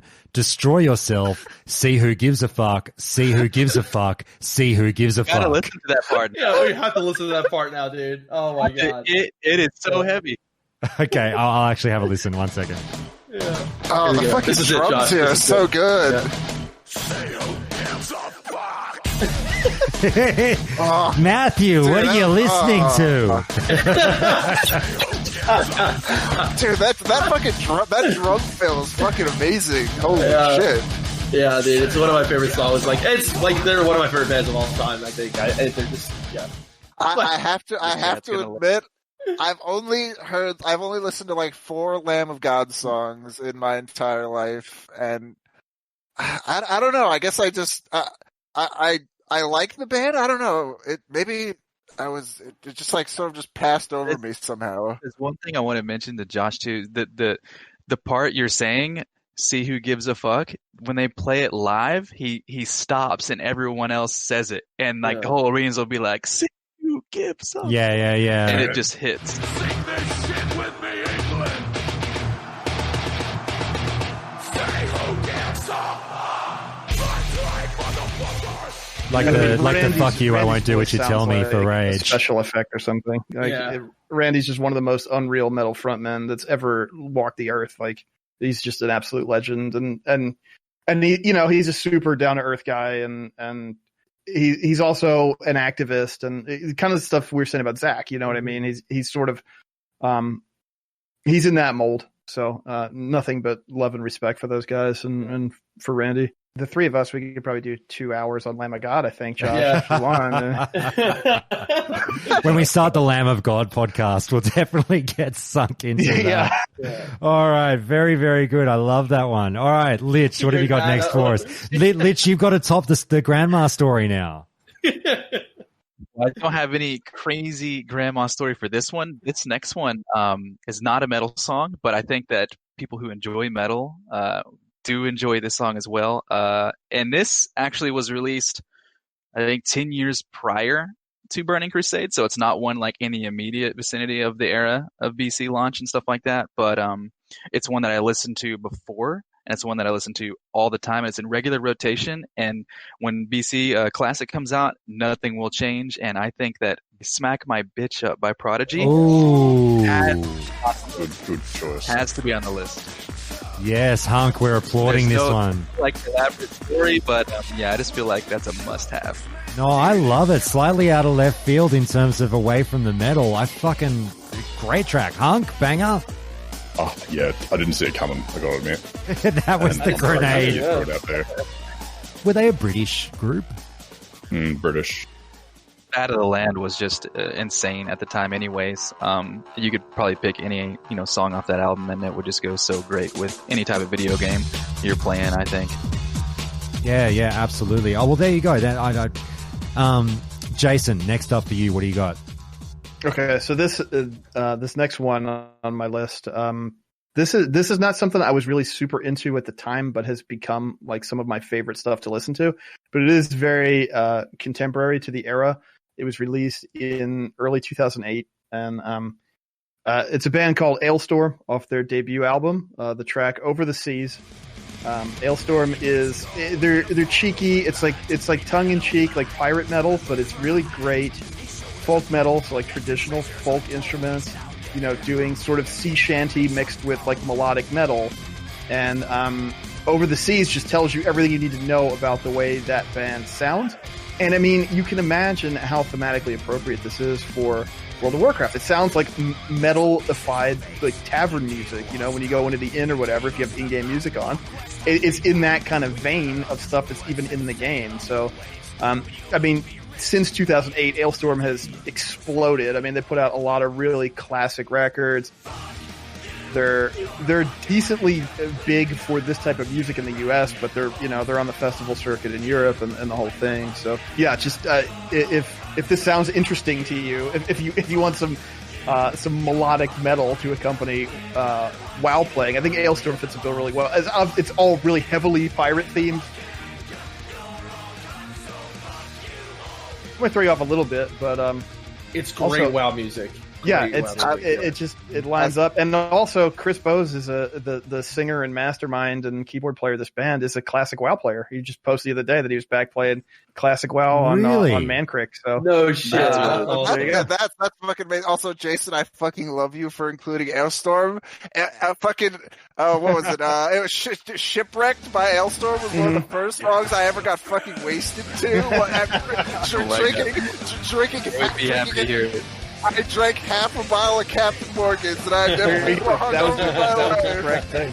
I mean, Ailstorm has become one of my favorite bands. I listen to them constantly. I didn't get into them in this era, but I felt like, like I said, I approached this list of like what came out in this window that stands up, and I mean, Ailstorm is now, to me, they're one of the best bands in metal that's doing it today. The album they put out last year was fantastic. They're incredibly tight live and just a really fun band. And I don't know. This is something that'll be in my rotation for a really long time. I'll go into bat for you on the Ailstorm front here from the normies perspective, Jason, because for anyone listening who might not have metal proclivity or whatever, I remember vividly the last time we spoke on the show, even though it was so long ago when you and Def Camp did that episode, you absolutely mentioned, like 2 years ago. Yeah, you mentioned Ailstorm, and I remember after producing that episode, I was like, you know what, fuck it. He keeps going on about these Ailstorm guys. I'll go and check it out. And I'm not a metal. I'm the opposite of a metal guy. And I fucking really liked it. So I really do recommend people actually checking out Ailstorm. Yeah, I mean, their songwriting is just impeccable. Chris Bose he's just a master songwriter. And well, I remember it came up because we were talking about the connection to metal and WoW, and that's right. I think I mentioned we did an interview with Sam Didier a few years ago, and we kind of asked him what he likes to listen to when he's drawing and stuff, and Ailstorm was one of his choices. He's like good drinking music, and he likes to put it on when he draws. So nice. It's all circular. It all comes back to Warcraft somehow eventually. Absolutely. All right, guys, my next one, I have got arguably it's so hard when you say my favorite band of all time. Look, they're top three. It's Zeppelin, Foo Fighters, and someone else that I can't think of right now that will struggle for the third and fourth position in my head. But Zeppelin and Foo Fighters right up there for me, and this is a Foo Fighters song. It killed me not to put a Zeppelin song in here, but I didn't feel like some of the stuff quite fit. But and a rather abstract one from Foo Fighters, and I worship Dave Grohl. I have all the love and respect in the world for him, not only just as a musician, but as an entertainer as well. I think the guy has the most brilliant personality just for engaging with fans, engaging with the world, and really, selling the world on him as a musician, and not that he necessarily gives a fuck whether people like him or not, but he's such an affable guy. And Watershed is the song. This is off their self-titled, they're off their eponymous first album. When I say they, I don't mean they, I mean Dave Grohl. It was all him. He recorded all the instruments separately and put it all together himself in the aftermath of Nirvana. And if you have not heard this album, for God's sakes, please do yourself a favor and go through every fucking track on this album because it is all gold. Watershed is one of the heavier tracks on there. It's about as heavy as Josh goes, which is very, very light to you guys, but that's something that really sings out to me. That's it's a favorite of mine. I think it goes really well with like WoW PvP, and you'll be hearing it along as I play this episode. And please go and listen to the full track. It is a fucking just really heavy banger that you might not necessarily associate with Foo Fighters. So early, I'm one of those guys, and a lot of you guys might say this, when you like bands, I do generally find myself saying their early stuff is the best. And this is definitely one of those instances where, don't get me wrong, I love recent Foo Fighters stuff too, but, that 95 to kind of, 02, 03 range, is really fucking amazing stuff. So yeah, anyone on that one? Yeah, it's a great song. I love Awesome Dave Grohl, song. man. Yeah. 2 seconds. Early Foo Fighters songs. They recorded. Dave Grohl wrote while he was still in like Nirvana, and just didn't really share it much because like Kurt Cobain was such a legend, and yeah, so Foo Fighters can't go wrong. Josh, did you ever listen to the Probot album that Dave Grohl put out back when? No, I haven't. It was this project that he did where he got a ton of guest musicians on it, and he did a bunch of various metal and hardcore styles, and he got different people to do songs like in their style. Like he did a song with Max Cavalera from Sepultura that was sort of in that like Roots era Sepultura vibe. He did a song with Lemmy from Motorhead that was just straight up like a Motorhead song that Dave Grohl wrote. He had, I forget who else all was on the record, but it was like every track was sort of like him doing a tribute to some artist that he liked and, doing it sort of in their style, but it was his original stuff, and then they would guest on it with him. And it was really cool. It was a bit uneven, but there were some really cool ideas on there. Yeah, I'll have to check it out for sure. Fantastic. All right, Hunk, what do you got for us next? Okay, this is, can I just say, everyone, I've already dug a hole here. Yeah, brace yourselves, guys. So I've decided to just double down on it. I'm going to go with MIA Paper Planes. Okay. A little bit of hip hop. You know what? That is one of my honorable mentions. There you go. Really? There you go. Yeah, it is. Great track, I think it's a great recommendation. Yeah, that tune dominated the radio, and I think for good reason. I think that track, like, I don't know, you could not get rid of that song. It's like a bad romance situation. Yeah. You know what I mean? Yeah, totally. When did that song come out? 2007, I want to say, or six or seven. Yeah, that song was so big during that time, though, dude. Yeah. It was huge. Yeah, everywhere you heard. I remember like driving around in my car, just like playing that song. Yeah, it's just it was good times. Still catchy. I still get to my head every now and then. Yeah. It's so like eerie too. Like the lyrical content. I love when like musicians do that. It's like super bright song, but when you're just listening to what they're saying, you're like, wait, this is kind of disturbing. But yeah, sure. If this is what everybody likes, let's go with it. There was blood and a single gunshot, but just who shot who at the Copacabana? She's a Tamale, and like a lot of the lyrics sort of like reference some of the struggles that in Pakistan and things. So yeah, like content in it. You got like a System of a Down feel to her. You know what I mean? August 07, it was dropped on that album. There you go. There you go. Perfect. Beautiful, very good, mate. I like it. All right, maybe you've won some people back. I'm climbing out of the hole. Redeemed yourself. Mike, I'll die on that gargoyle hill. That's it. Mike, what do you got next? So the next one I have to purpose here is sort of another member I have. The first time I ever went to a metal concert is when I went to another repeat band for me when I went to see Slipknot, and probably like the one song they love to like anyone that like knows Slipknot, they love to get fucking like people hyped for when they play it live, like, and they played it live when I went to like the first ever Slipknot concert I went to. Spit It Out by Slipknot, spit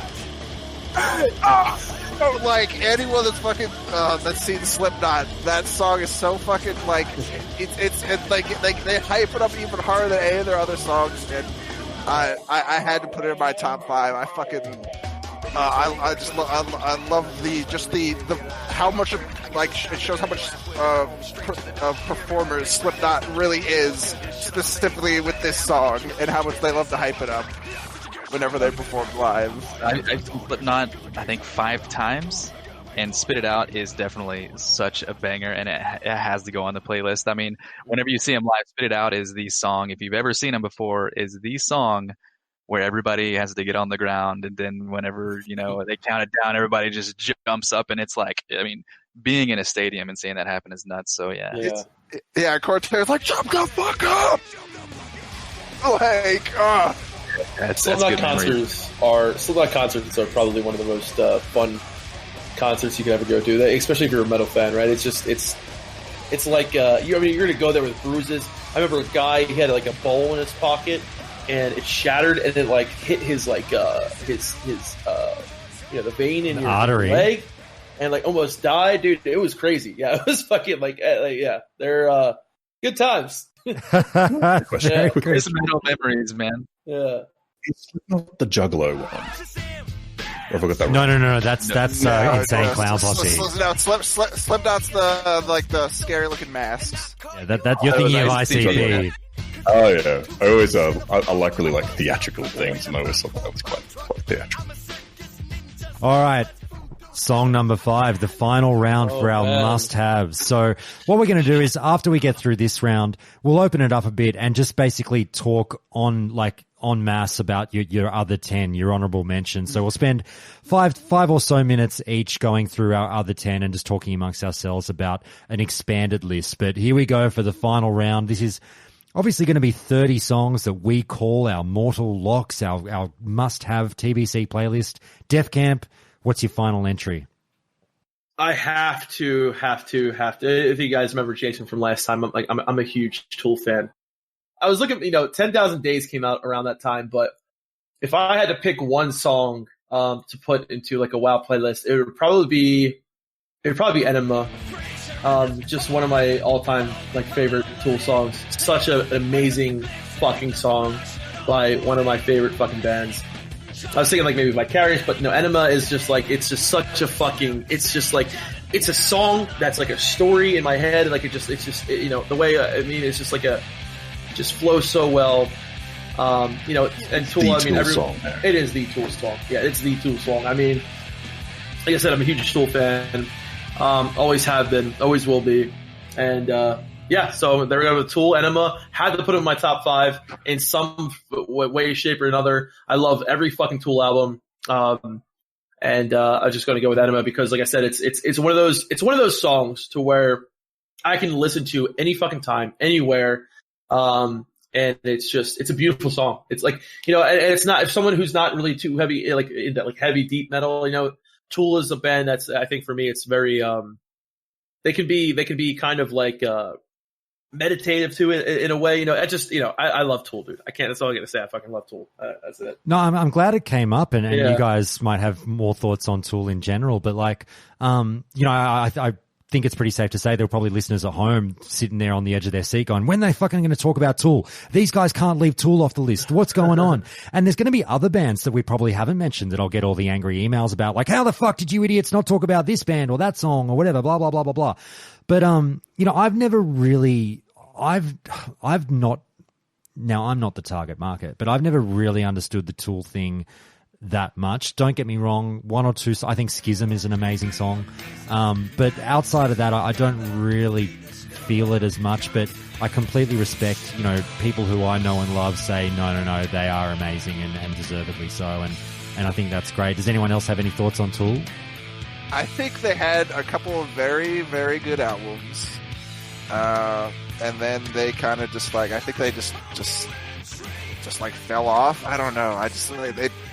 And I have a few songs that I'll go back and listen to, that'll be like, oh yeah, Tool's a thing. They have really good stuff. But when I heard their, I don't know, maybe this is going on a little bit of a tangent, their newest album, I'm just it really just didn't ring with me. I don't know. One of the things too that, you bring up Tool. I'll be the first to say I don't listen to Tool all the time. One of my old best friends is a mega Tool fan. But I mean, if you're into music and you love music, you have to appreciate and understand the prowess this band has.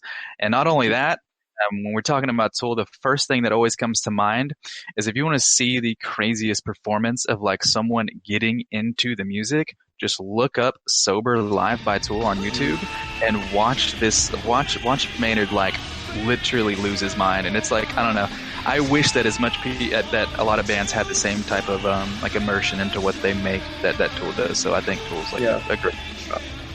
Yeah, I mean the main thing I would say about Tool is like, if you're a drummer, then you like Tool because of Danny Carey. And if you know any drummers, you have to accept the fact that they like Tool because of Danny Carey. That's the way the world works. Like every drummer I've ever known likes that, and it's just the way it is. And like, they probably like Rush too. Yeah.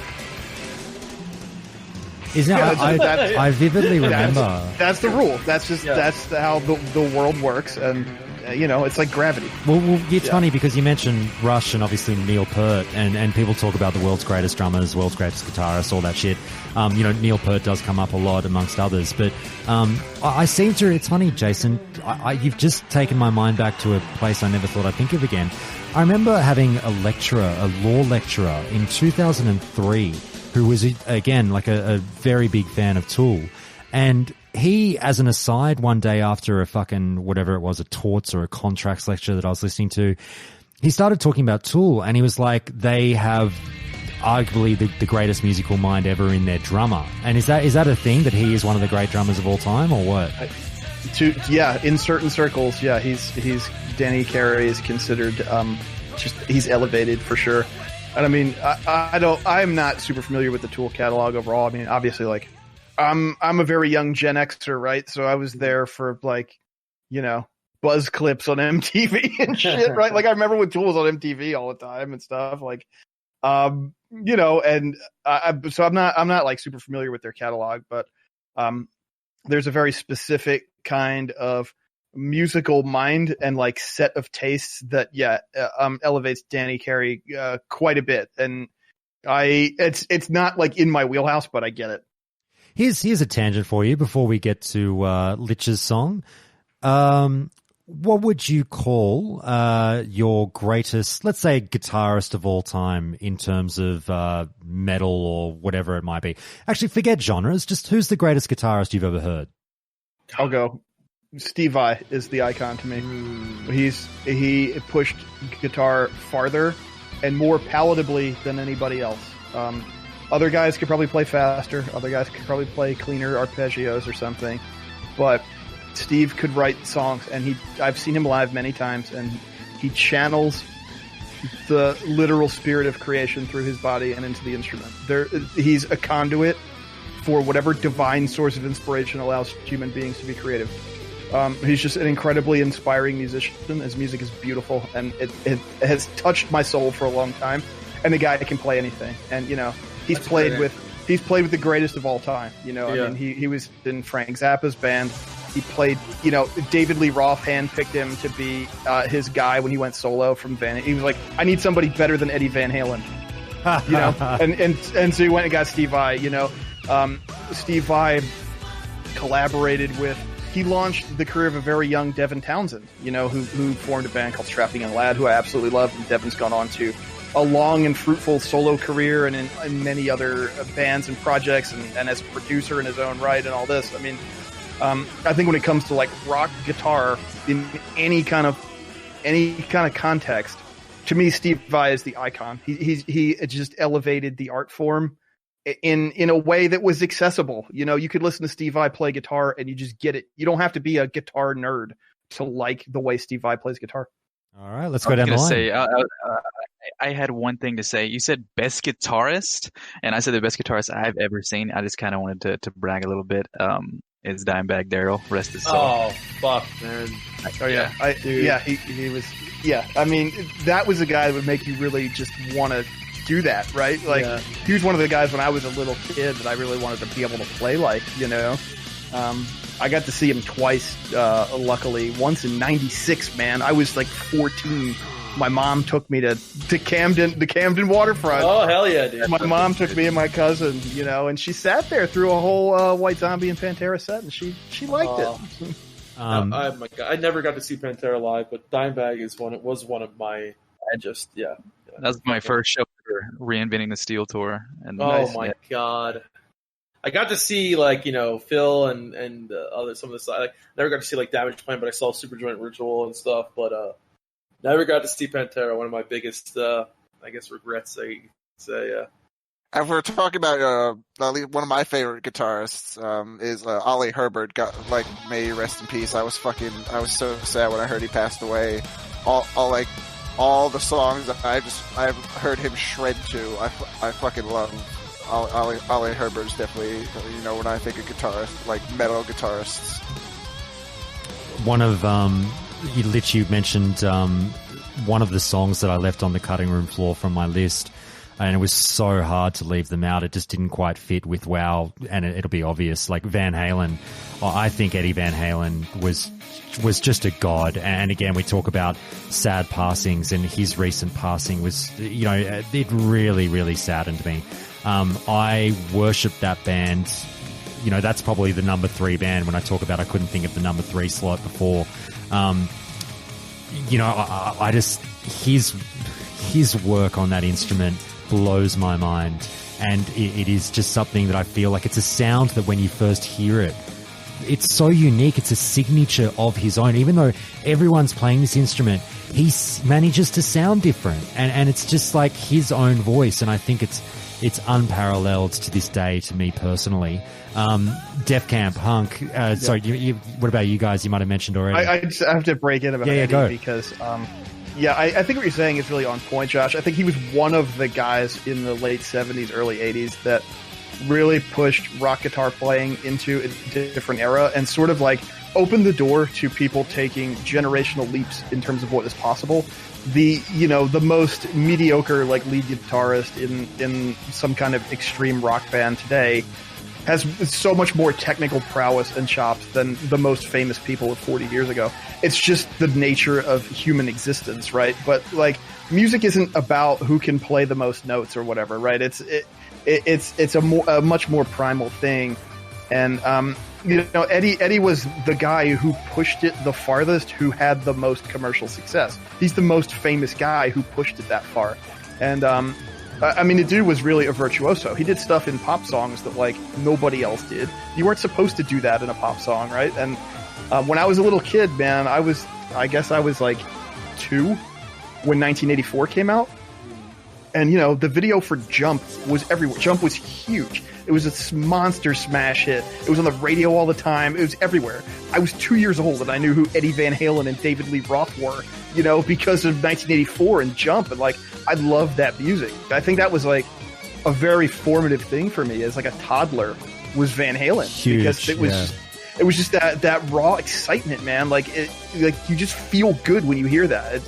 It speaks to your soul. It's just everything. Speaking of being a human. Speaking of formative moments, mate, I've had that similar thing with Van Halen where I think we all have these moments through our lives with music where you hear a certain artist or a certain song and you can do the old "I'll never forget where I was," and I will never forget where I was the first time I heard Van Halen because my cousin, I was 7 or 8 years old, my cousin put on Panama on, it must have been a CD in his bedroom, and he's like, Josh, fucking get a load of this. And I just, that opening riff of Panama and the bump, bump, bump, bump, bump, bump, I will never forget. I'm recalling it now, what his room looked like, and this is fucking, mate, this is 30 years ago, it's a perfect rock song, and it's primal, man. It just it touches the essence of your being. Yeah, that moment will be frozen in time for you forever. That was the power that Eddie had. Not everybody can do that, but Eddie's music could do it, and I think the whole package around it, the way it was presented by Diamond Dave, the whole thing, it was the archetypal rock band of the day. I feel like I'm far too young for this conversation. No. The way you guys feel about Eddie, I love Eddie. I feel for me, it's really hard to talk about the best because there's so many amazing guitarists from all different walks of life. But for me, I know it's very cliche, but I fucking love Jimi Hendrix. I fucking love Jimi man, Hendrix. no shame in that. You know what I mean? And it's just like, you know, I gotta talk about like Clapton and fucking Clapton was an amazing guitarist. Jimmy Page, fucking Stevie Ray Vaughan, like, you know, all these like classic rock guys that, you know, that are like voted to be like, you know, like one of the top like best guitarists of all time. But for me, there's something about like how you guys are talking about I love Van Halen too. I'm a huge Van Halen fan, but like there's something about when I listen to Hendrix play, it's like I can feel his fucking soul in the music, like so much. Just I can feel like it's on a different level for me compared to like other. I mean, like for me, that's why like blues guitarists and like, you know, like blues rock and like it's just it speaks to me on another level. So of course, like I just have to say Jimi Hendrix is, but like, you know, and then you look at like other people like Alex Lifeson, like, you know, I mean they got like what PhDs in fucking, you know.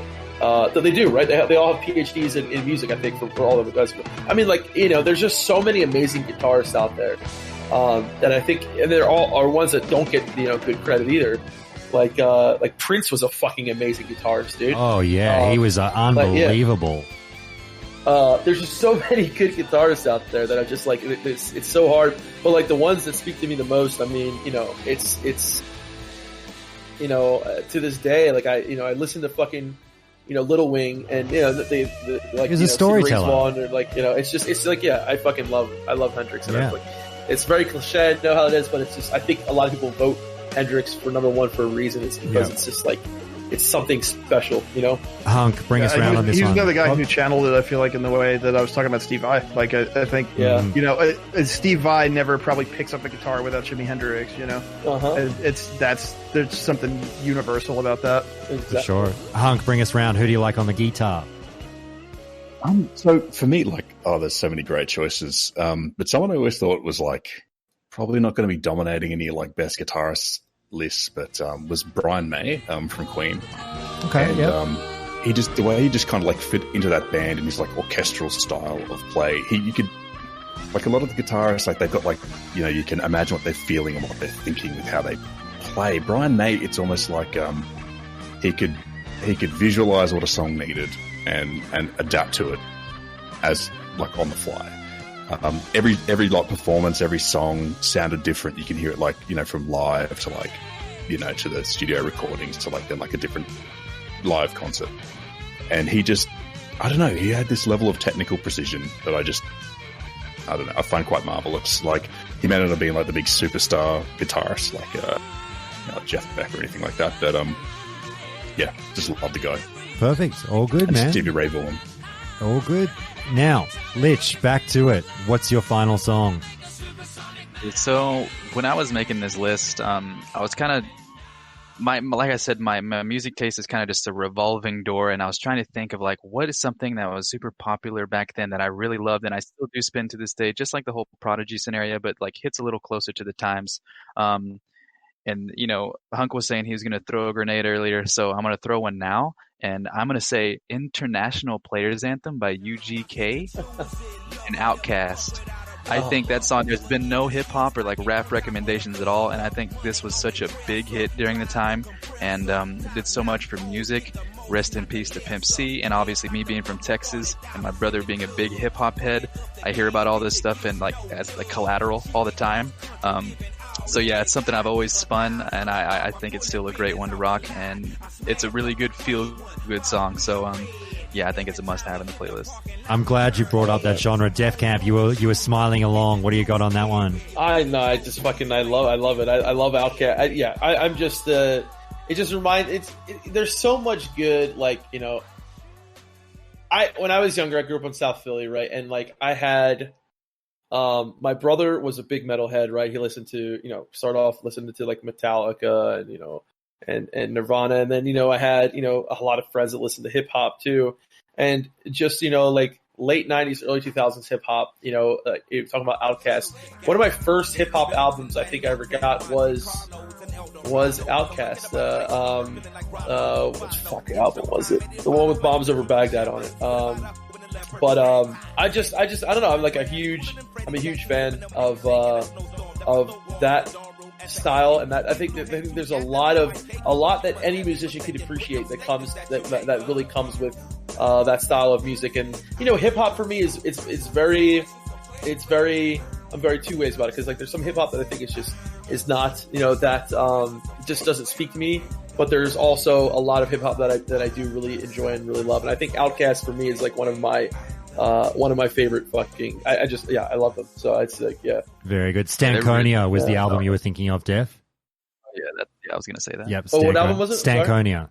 That's it. Okay, Stankonia. Yeah. Very good. No, man, I'm glad you we spread our wings to some hip hop. Very cool. Yeah. Jason, what do you got next for us? Last one. All right, so Lich stole my number 5, so I have to flex on it a little bit because we already got Meshuggah out of the way. So this is a real vanity pick, and I'm simply throwing this in here so I can soliloquize on it a bit. My 5th pick is a band called A Life Once Lost, and a song on their 2007 album Iron Gag called Detest. A Life Once Lost was the sort of the big success story of the Philly metalcore scene.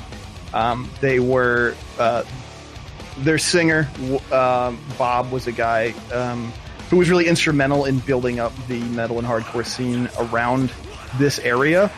He booked a lot of bands. He ran a lot of shows. He really worked his ass off to build a scene, and he booked my band quite a few times, including sometimes he probably shouldn't have. I don't know. He definitely threw us several bones over the course of our years playing together. And A Life Once Lost they were one of the bigger headliners in the area, and they by the standards of our scene, they blew up. They got signed to Ferret. Ferret got bought by Sony. They're putting out albums for Sony. You go in a Hot Topic and you could buy A Life Once Lost t-shirts and shorts. You could go on your non-smartphone and download a Life Once Lost ringtone from Verizon. Iron Gag wasn't my favorite album of theirs. I mean, they had really creatively peaked a couple years earlier, but they were still doing a thing. And Detest is a track where Devin Townsend, former Steve Vai protege and mastermind behind Strapping Young Lad, he guested on this song. He does guest vocals and a guest guitar solo. Like, what a cool convergence, to have Devin Townsend guesting on one of their tracks. And I feel like I would just be remiss if I didn't include an A Life Once Lost track on here and shout them out. Like, I was friends with a couple guys in the band for a really long time. They since moved on and kind of moved back, or it ended up being just the singer Bob and the guitar player Doug holding it together and rotating people through, and a bunch of other people I was friends with ended up filling in for the band over many years and stuff. But they were our big success story from the Philly area, and they had a good run, and Detest was a pretty cool track, and I think it's appropriate. It's in that kind of Meshuggah type of vibe. It's a little bit more grooved out. It sounds maybe a little bit more like Lamb of God or Pantera than Meshuggah straight up, but it's in that kind of weird groovy metal vibe. It's not really super fast. It's not super melodic. It's just more about that big fat groove. Those guys were awesome. They were an inspiration to all of us, and it was that's that era, man. That's what we did. Great pick. I love it. I just want to say, dude, I cannot believe you name dropped A Life Once Lost. Like, Hunter is one of the most underrated albums of that time, and I still jam it to this day. And out of all the albums that came out probably during that era, I don't know if there are many that stand up to how well that one aged. I was in a local band at the time in 2007, and we had to sell pre-sale tickets and shit. The first show I ever played was with Suicide Silence and A Life Once Lost. Oh wow! Yeah, what? And it was so sick, man. Big props to that recommendation. Their old bass player Nick was he grew up in my grandparents' neighborhood. Like, his parents lived in my grandparents' neighborhood and stuff, and yeah, those were our guys, man. And I remember when The Great Artist came out. It came out on Death Wish, which was the label that Jake Bannon from Converged ran. And it was a big deal. They got some Death Wish, man. Like, they're gonna blow up. And they played the old Hellfest back in the day. There used to be a fest called Hellfest, and it would be in Syracuse. And a bunch of us went up because A Life Once Lost was playing on the first day, I think, and I think like In Flames was headlining it or something, and the Lamb of God was on the bill. How did you guys get all the good festivals, man? Down south, you guys get like down to the underground and all this stuff, and I don't know. Yeah, I feel like Ozfest and stuff here and there, but Hellfest was totally DIY, which ultimately was its downfall because the guy that ran it didn't like buying insurance. Yeah, I remember when the Great Artist was about to come out, we just piled into a van and like drove up to Syracuse on a lark one night. It was like an 8 or 9 hour drive or something, and just to go hang out with those dudes. And they had the first copies of The Great Artist at that fest, and it was just like, it was a trip, man. Those were good times. That was a really long time ago, but I love that time of my life, man. So there's no way I could not put an ALOL song on here. I really like that. I actually got in our area, like I love A Life Once Lost was like really, if you were into metal, I think a lot of people knew them. I got to see them at it was the fucking church like basement. I don't remember where the fuck it was, dude, but it was one of the fucking best like local shows that I've ever fucking been to. I think my brother was with. I think Melron was with me there, Josh, and it was like, I mean, they were probably one of the. If you're talking about from Philly, like metal bands, they were probably one of the most successful out of this area. I can't think of anyone else that was. Like, I mean, maybe like This Day Forward was pretty big, but nowhere near as big as ALOL. Yeah. I don't think. I think at ALOL's peak, none of the bands that came out of that scene, like the scene that I ran in, nobody, as far as I'm concerned, nobody could touch where ALOL peaked. He's got me just daydreaming about the Hunter album right now. So I loved it. Here's a funny story about Hunter.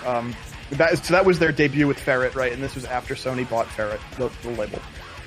And my best friend, drummer, booking agent, he was I don't know if he was booking them at the time. I don't know who their representation was at that point, but he had some kind of hookup with their label or whatever. Dude, Ferret commissioned to promote the Hunter album. I don't know how many of them they made or how many of them they sent out, but my buddy Josh got one. Custom A Life Once Lost Bowie knives, like 13-inch long Bowie knives, like engraved with the A Life Once Lost logo in like a custom leather sheath. Dude, and he just had one in his room, like Ferret sent him an A Life Once Lost Bowie knife. I love it. I was laughing along when you first suggested this song, Jason, because Lich basically almost like dropped to his knees immediately doing hallelujah that you brought this one up. So I'm so glad to see the kindred spirits. I mean, it's incredibly rewarding to me that these guys had that kind of reach, man, because I didn't. I mean, it's hard to know. And like my buddy, the dude I was closest with who was in the band, like he was on the road for 10 months a year. I would never get to see him, and it was a hard life, and it's not like it resulted in any kind of great riches or quality of life for him. He quit the band and he joined the Boilermakers Union so he could have a life and a family away from it, and it's just the reality. It's the reality of this kind of music, and I think the music business is probably even harsher, 10, 15 years on than it was back then. So I'm glad that they got out there and that they showed the entire country and the entire world what the Philly metal and metalcore scene was all about. I just want to say there's something special about when like you see a local band and like I didn't even know you had those kind of ties with them, like, but you see a local band actually kind of like push out and become successful, and it's like, it's almost like that, like it's just like that pride kind of thing that you feel. I mean, like, if like you're fucking, if the Eagles win the Super Bowl or something like that, it just feels so good. Yeah, they're our guys. It's the home team, man. Exactly. Yeah, I love that. Yeah, for sure. Hey, Hunk, these guys dropping all the Philly bands. How about the Brizzy Boys, huh? How about some Powderfinger and some Wolfmother? A bit of Powderfinger, Wolfmother, Regurgitator. Oh, we're Regurgitator or Brizzy Boys. Yeah. Oh, I didn't know that. While we're on the Philly stuff, though, can I just interject? When I was picking my first one, I needed some funk in there. And the band that I was actually listening to back then, I chose James Brown because of the broader appeal, was G-Love and the Special Sauce. Oh, I know G-Love, absolutely. Yeah, and that was the one I was gonna beverages. pick. Yeah. I like cold beverages. Yeah. Hey, Mike, That you was going to sounded be my funk pick. Mike, you sounded like you were going to pipe up before. Did you have something on the Philly band scene? I'll just say, I'm just what a history lesson I've been getting. I just, Oh, Jason, Jason you're is just like, fucking hitting dingers you're out of just the like- park. I love it. Just getting this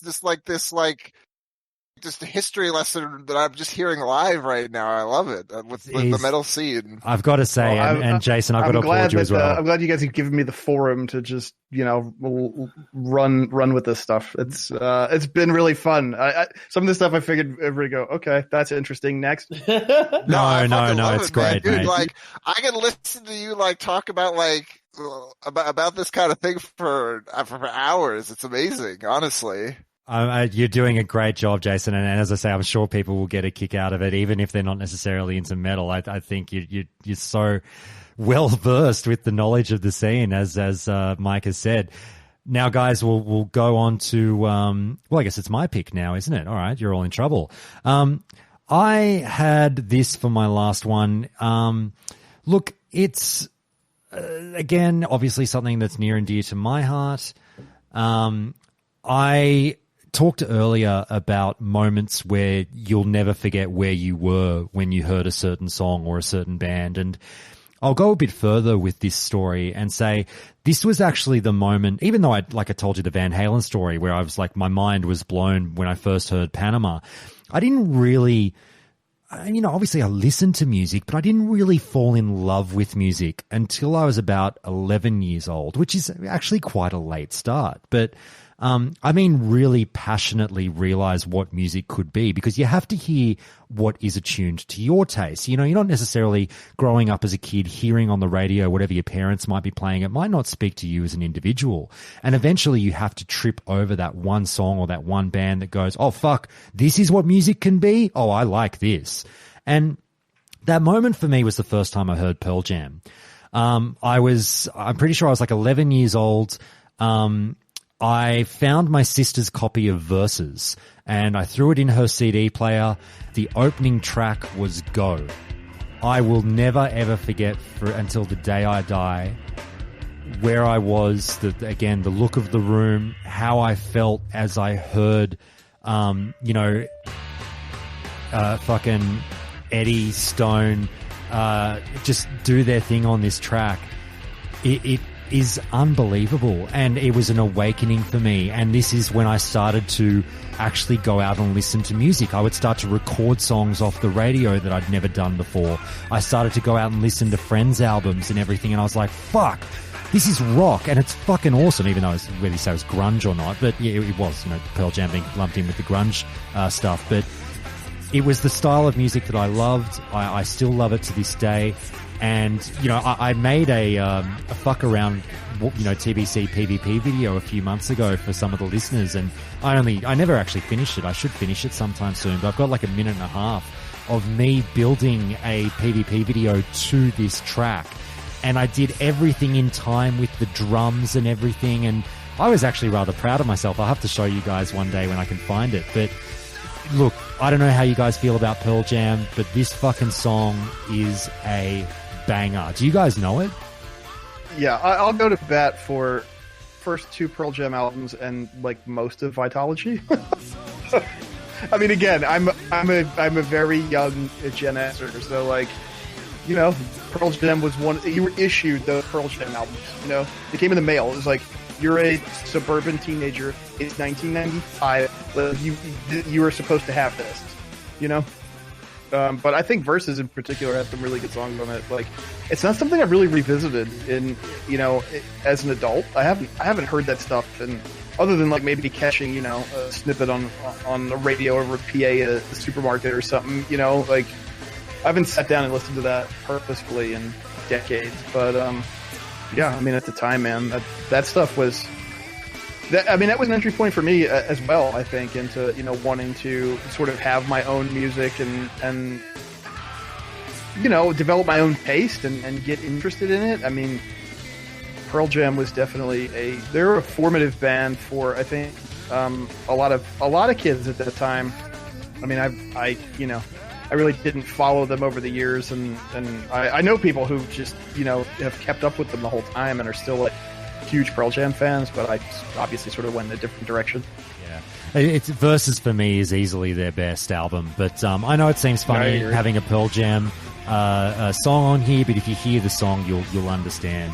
And unless anyone has anything else on Pearl Jam, I'll move on. Anyone want to say anything else? No, but that's a lot more high tempo than the song that I usually enjoy by Pearl Jam, which is kind of cool. It's a big change of pace for them, I feel like. For me. I'm not a huge Pearl Jam guy. I don't know if you guys are, but Lich, I agree with you. Don't you think it sounds like reasonably different from some of the stuff they're known for?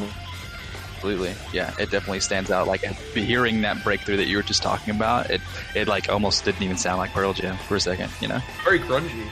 Yeah, as bad as grungy as they got, along with Animal and stuff. All right, Hunk, let's pass it on to you, mate. Pass the baton. What do you got for your last one? Ooh, the last one. This is a tough one, the last one. So I'm a huge Regurgitator fan. And I was looking at some Regurgitator songs, so I was listening to a lot of Gurge back then. Also listening to a lot of Spiderbait. Oh, I love the bait. Looking at Spiderbait songs. So you can probably see where this is coming. I thought, why don't we look at the collaboration between Regurgitator and Spiderbait? Okay. When Quan Humans and Janet English, from the bassist from Spiderbait, were in a relationship, they formed the band Happy Land. Yep. And I'll go with Don't You Know Who I Am from Happy Land. So I can get Spiderbait and Regurgitator in one pick.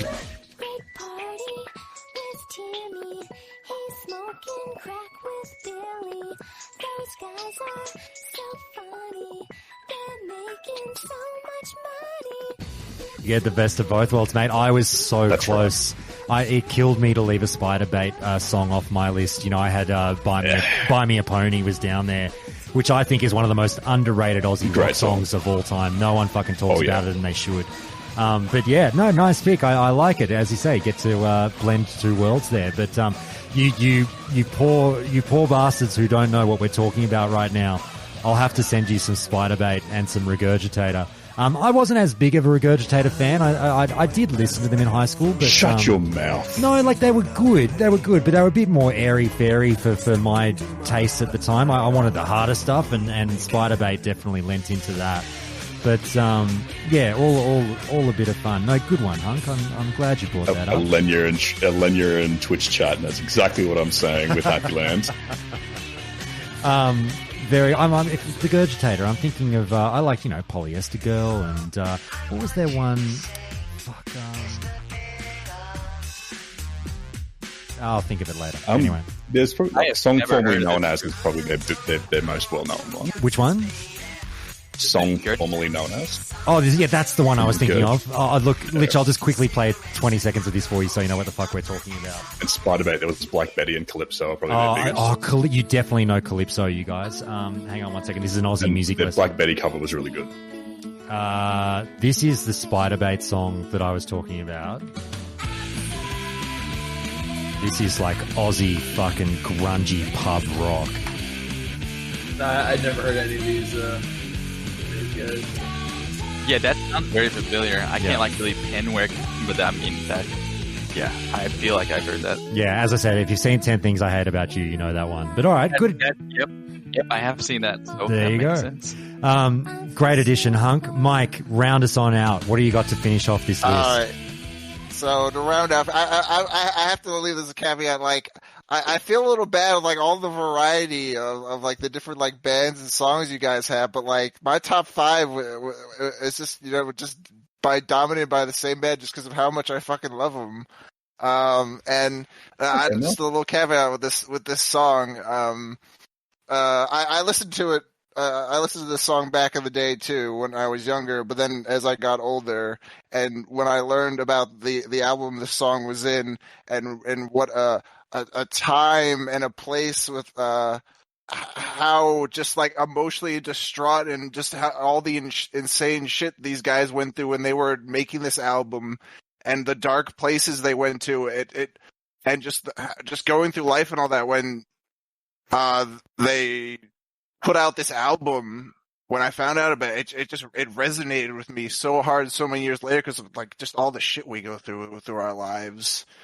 And it's the Heretic Anthem by Slipknot from their the Iowa album, probably my favorite album from Slipknot. It is such a heavy fucking album, and it just gets so deep and like for any Slipknot fans, like saying like it's like their heaviest album. It's like you fucking that shit's going down with that. And I know three of my top 5 songs are all Slipknot, but like that's how much of a fucking maggot I am. And to people who don't know, that's what if you're like a fan of the band, you're known as a maggot. So that was sort of my caveat with that song. Just a song that I listened to back then and just spoke to me so emotionally. When I listened to it again, when I learned about the whole background with that album, it was a great album. I think anybody who knows Slipknot and just likes metal in general, when Iowa came out, like you heard the opening track for People Equal Shit, and you just knew what was about to happen. Yeah. Whenever it was said, "Here we go again, motherfuckers," you just knew Slipknot was elevating the game. So I think it's really cool that you put 3 Slipknot songs in there, and you picked 3 classic Slipknot songs. You know what I mean? You didn't go like something from later on. You did like the heart and soul of Slipknot. So like, I think that's a really good pick. Very cool. All right, guys. Well, look, that's the kind of the playlist in a nutshell. Now, very, very quickly, what we'll do to round out this call, we'll hit the home stretch and sort of just spend about, if you guys are okay, I know it's very late in the US where you are, about another 20 minutes or so, just breaking down not the offcuts. We still wanted to include these songs in our list, but these weren't like, the top 5 or the must-have. So what we'll kind of do is we might have one list, which is those, top 30, and then we'll have this extended list, which is our extra recommendations that people listen to while they play TBC. And there's a lot of heart and soul in these extra 10 songs, definitely on my list, and I'm sure in yours as well, guys. But I think we might just each read out our 10 songs rather quickly and discuss amongst ourselves if one or two of them really resonate with you other guys, or if a band is mentioned that we haven't talked about yet. So I'll kick us off, everyone, and just sort of, so you get the gist of what I'm going for here.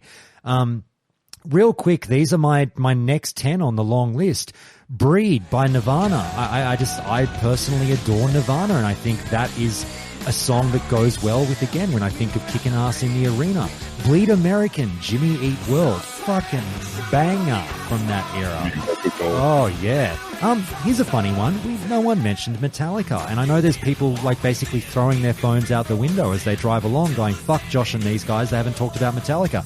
Enter Sandman. I'll fucking help you out. Put it on the list. I mean, Enter Sandman is such a classic that we definitely had to mention it somewhere. Someone had to mention it somewhere. We'd be doing a disservice and I mentioning Enter Sandman. Black Album. I mean, I don't think I can ever sit down and listen to that song on purpose again in my life. It's just such a cliche, but I mean, I love Metallica. Obviously, I wouldn't be who I am today without them. Like, seeing them on MTV in 1993 made me want to grow my hair long and wear black and play guitar. I mean, they were the archetype, right? And like, they were the biggest band to ever do it that way. I mean, I think their early stuff was it put them on the map for a reason. It was leaps and bounds above what other bands in their scene were doing. And then, obviously they've had a bit of a tumultuous history since 1993, but yeah, I mean, it's absolutely formative. It's just rock music. I mean, yes, it's obviously like their vintage albums are metal, but again, the songwriting is so good that it has a very broad reach, and across any kind of spectrum, you can find stuff about their music to like. Yeah, and it definitely is a big cliche, and I do feel like a bit of a, not a dickhead, but like I feel that, God, everyone's heard this a billion times, and you do kind of do a little bit of the eye roll when you go, all right, Enter Sandman, here we go, dun, dun, dun, dun, dun, yeah. But yeah, right. I still feel like a little bit of love for what Metallica used to be. So yeah, I threw that one in. Yeah, Mike, I mean, I think everybody has a touch point, and if you're thinking about, especially like this, we're also taking like a trip down memory lane, and a lot of people are going to have good memories of Metallica. For sure. Mike, I got you some Slipknot love in there again with one of the more mainstream ones that shouldn't shock people. I threw in before I forget. Hell yeah.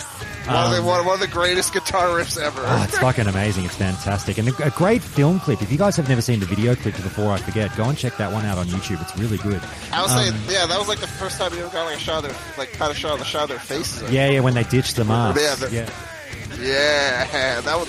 Yeah, if you were like a hardcore Slipknot fan back then, you were like, "Holy shit, they don't have their masks on." It's crazy. Keep going with another Rage Against the Machine song, Guerrilla Radio. It's, I think, phenomenal. A bit of an off-the-wall one to some people. Incubus, A Certain Shade of Green. I think the guitar in this one is fucking blood pumping. I think it's fantastic. Linkin Park, Bleed It Out. Try and play this song and not be around me. Like, I go ballistic when Bleed It Out gets played loudly. It's just fucking, try not to jump out of your seat when you hear it. Falling Away From Me, Korn. We haven't had any Korn chat. How do you guys feel about Korn? I like their first couple albums, and after that they kind of fell off for me. But I was to say I have a couple Korn songs in my honorable mentions. I love Korn from I didn't listen to them when they actually came out, but like they were the progenitor for the new metal genre, at least in my opinion. I think that's not a controversial opinion or anything. And it was a tough trick, Mike. We were doing this before, talking about which Korn song do you pick, because there's Twist and a Transistor, there's Got the Life, Freak on a Leash, and ultimately I felt like Falling Away From Me was the more wow-centric one.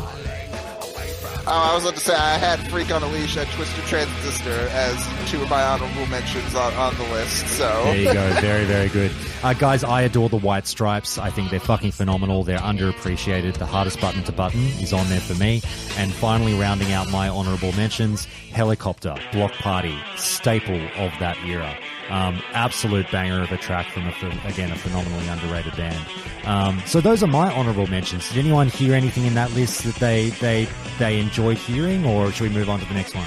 Oh yeah, Certain Shade of Green is the most out of left field but amazing thing I heard. I love that song. That's probably like my favorite Incubus song. I love Incubus, dude. Yeah. Very good, very good. All right, let's go to more honorable mentions. How about Lich? Why don't we get you to throw out your 10 real quick? All right, for my 10 honorable mentions, well, I kind of like, I was trying whenever I did my intentional like 5 must-haves. I wanted to be like a well-rounded out. I didn't want to like put the foot to gas too much there, but so one of mine would be Arisen. It's a trance song by Arcsun. It's like a trance classic. If you love trance music, you know that Arcsun is like always in the top 100s of any playlist, and I think it's a good tune to fucking game to. Another one would be My Curse. I know we talked about Killswitch Engage earlier, but My Curse during that time was like such a really, really cool song, and I think it really brings in the whole mood of that era quite a bit. And What a Horrible Night to Have a Curse would be another one by the Black Dahlia Murder. I don't know if anybody's fan of melodic death metal, but yeah, I really enjoy those guys. And going up next, this is kind of another grenade moment, as Hunk would say. But I think Kids by MGMT is actually a catchy song. And I think, it's not random. I told you it's going to be random, man. Oh, I love it. I fucking love it. Yeah, after that, it's crazier. Here's another grenade for you. Read My Mind by The Killers. I think that one is a really, really good song. Oh, it's looking at Killers, yeah. Nice. Yeah. And following that would be Power Slave by Iron Maiden. I know that's quite a the first Iron Maiden shout out. Yeah, but Power Slave is one of the best metal albums, best albums ever written, in my opinion. I'm a huge Maiden fan. But yeah, and following that, I would do. We talked about A Life Once Lost earlier, and I mentioned the band's name whenever I said we had played with them, and I'm gonna say No Pity for a Coward by Suicide Silence is one of the most vicious songs in 2007. So I think going in through the Dark Portal, that's a good mentality to have. and I think that's 9. And so my last one would be A Fractured Hand by Despised Icon. They're a really, really, really fun band to listen to, and if you just want a PvP and, give the opposition some haymakers, A Fractured Hand is like the track to spin. Def Camp, you approve of that one? Yeah, I approve of that. I approve of every, like, seriously, all your guys' lists. I love Maiden. I'm a huge Maiden fan too as well. And I just want to add all your guys' shit to my list now. So you guys, it's so funny because there's so much, like, I don't know. Recently, I've been on, I've been listening. Like, I go through waves, and I can whatever. But it's like you guys are just reminding me so many different, like, of different, times of, like, listening to certain. What's it called when you get into certain? Fuck, I can't think of the word. But you know what I'm saying? Into, like, certain, different genres and stuff. And I just have so much stuff I want to listen to right now. So yeah, Jason, Def Camp's got the Gaga on his list, boys. You heard it. Yeah, it's all Gaga all the time for Def Camp now. Absolutely. Jason, I saw a smile break out over your face when the words Iron Maiden were dropped. Litchy's a very big Iron Maiden fan. Tell us about it. Power Slave is perfect World of Warcraft music. The entire album is really the title track for sure. And Ace is High, 2 minutes to. I mean, like that whole album. You just put it on and. Yeah, every single track is like it's good. It's good. WoW background for sure. But the inclusion of Black Dahlia Murder, I thought was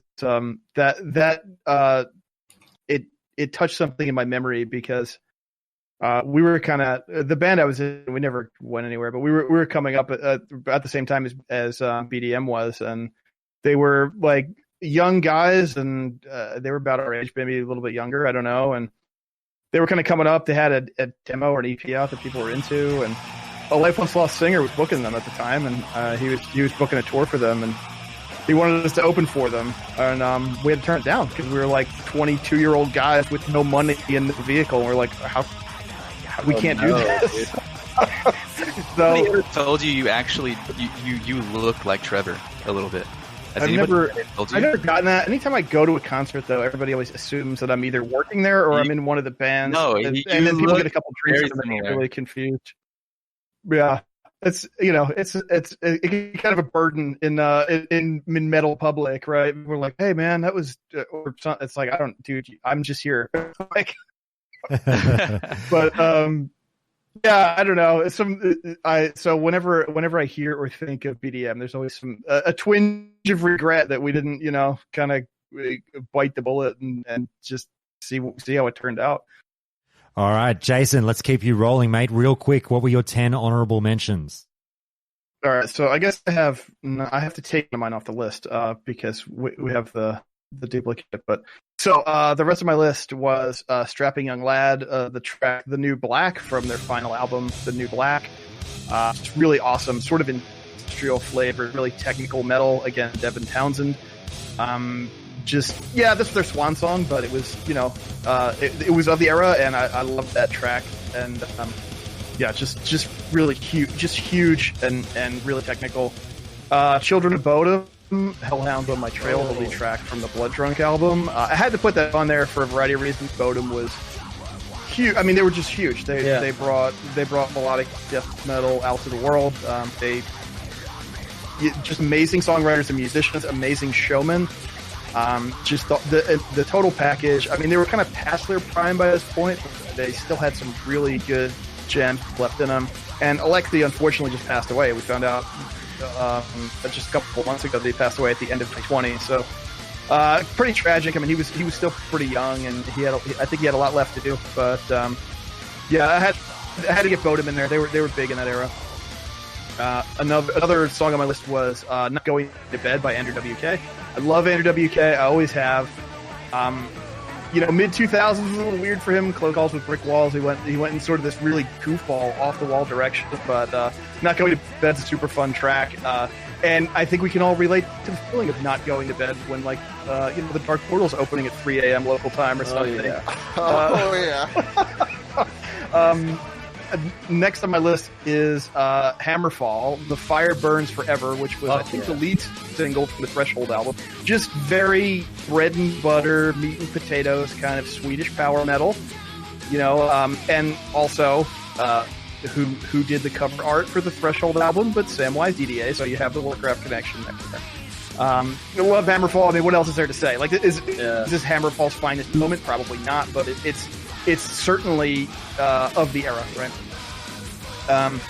Next on my list was Down, the track On March the Saints from Down 3. Down, of course, being the supergroup of Phil and Rex from Pantera, and Pepper from Corrosion of Conformity, and Kurt from Crowbar, and Jimmy from I Hate God. And yeah, Down 3 was sort of a victory lap for them. They were, obviously all those guys were busy with their other projects all the time. But Down was a really special band for a long time for me, and I still love their stuff. Although, Down 3 wasn't like, again, it wasn't like a shining moment in time for them. But this was stuff that I was listening to when TBC was out or coming out or whatever. On March the Saints is really good, kind of bluesy rock track. I had to get Testament on there because Testament is one of my favorite bands of all time. They put out a record in this era called The Formation of Damnation, and the lead track, More Than Meets the Eye, I think is really standout. This was special because their original lead guitar player, Alex, came back to the band, and their original bass player, Greg, rejoined for this album. And these guys were gods to me when I was a kid. You talk about the big four of American thrash metal, and, I think Testament, you could put them up against any of those four bands, Metallica, Megadeth, Anthrax, and Slayer. I think Testament has held up better than any of them, really, even though they're kind of outside that, that dynamic. But Alex coming back was huge. I remember being a kid, and Alex had moved on. It's like, if only I could have seen Alex. And he came back, and he did more records with them. And then we got to share a stage with them one time. We opened for Testament at one point with Alex. It was such a trip. Like a billion albums, dude. Yeah. Moving on, next is Ensiferum, Deathbringer from the Sky. Ensiferum was eye-opening to me when I discovered this band. They play Scandinavian folk metal, very Scandinavian folk influenced, but with sort of an up-tempo melodic death metal sort of sound.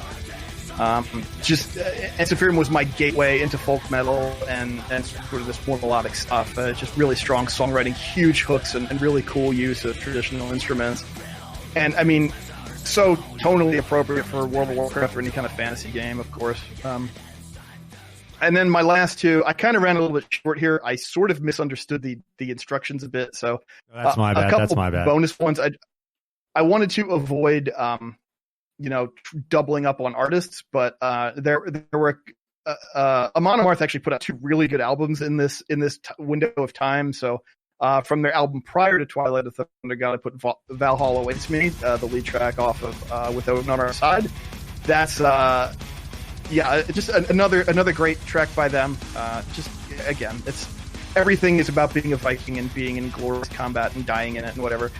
And then my last pick is I got to take it back to 3 Inches of Blood, because this one is breaking my rules, but I feel like this is an important inclusion for our show, because on their 2004 album Advanced and Vanquished, they had a song called Axis of Evil, and Axis of Evil is basically about the Arthas Menville story, except substitute the Axis of Evil for Frostmourne. Like they changed it just enough that it's like, do these guys actually know? Like, are they doing this on purpose? It's just slightly ambiguous enough, but if you're into Warcraft and you've never heard the song Axis of Evil by 3 Inches of Blood, you should listen to it, because you get a kick out of it. And again, I love 3 IOB. I miss them, and they were one of my favorite bands in this era. Very, very cool. Def Cam, Lich, does Jason get the metal handshake like he knows his stuff? Oh, fuck yeah. Oh, yes. Yeah. I mean, he got it 2 hours ago, man. No, God, dude. Very good. All right, Def, I'll throw it over to you, man. What are your the rest of your honorable mentions? So we got some cringy ones here, boys, but, bear with me. Remember 2006, 2007, these times, there was a lot of, I don't know. I look back on them now and I think they're cringy, but back then, I listened to them, and I think a lot of people also listen to it, and I think these are like, a lot of these are PvP montage songs. Bullet for My Valentine, Tears Don't Fall. And you guys know that song, right? Yes. Yeah. I'm picking up what you're putting down, Def. Yeah, you know what I'm saying, dude? That song right there, dude. I think I mean there's probably like 50 PvP montages with that fucking song. Right? Yeah, that and probably also I would have to say there's probably a lot of PvP notches with Avenged Sevenfold, like either like Bat Country or what was the one from the first album? I forget that song. It was a really big one. So we'll just say Bullet for My Valentine. I said earlier, All That Remains 2 Weeks is one of my favorite. That's one of my favorite songs for them. As They Lay Dying, 94 Hours. That fucking song, 94 Hours is like, I think it's the first song I ever heard by them.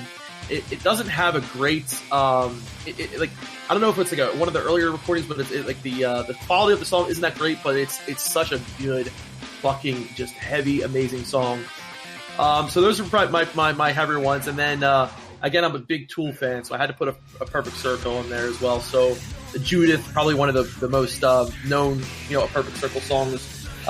Judith was like, I mean, like, even like 13 Steps, that album too. But the first Perfect Circle album was just so fucking good. And around that time, I was listening to a lot of Tool, a lot of APC. But now I got some. I'm going to throw some grenades in there. Okay, so. Does anyone remember this fucking song? The Benny Benassi Satisfaction. Fuck yeah. Are you kidding me? Absolutely. Okay. And the film clip. Satisfaction. Okay. Okay. I was about to say, I knew the song, but I didn't know the artist. Okay. Right. I'm with you now. Mike, have you seen the video that clip? Song, yes. No, Mike, you've got to go watch the video clip. It's of its era. It is, it's unique. It is great. So, and then I put Sandstorm in there because, like, who didn't listen to Sandstorm back when they were playing WoW? Like, either for like a meme or just fucking around. Like, this was back in vanilla. I mean, through to Sandstorm is like from the 90s, right? But I feel like that was like in everyone's fucking. I don't know. Everyone listened to that shit back then. I don't know. Another one, Ferry Corsten, Punk. You guys remember that song?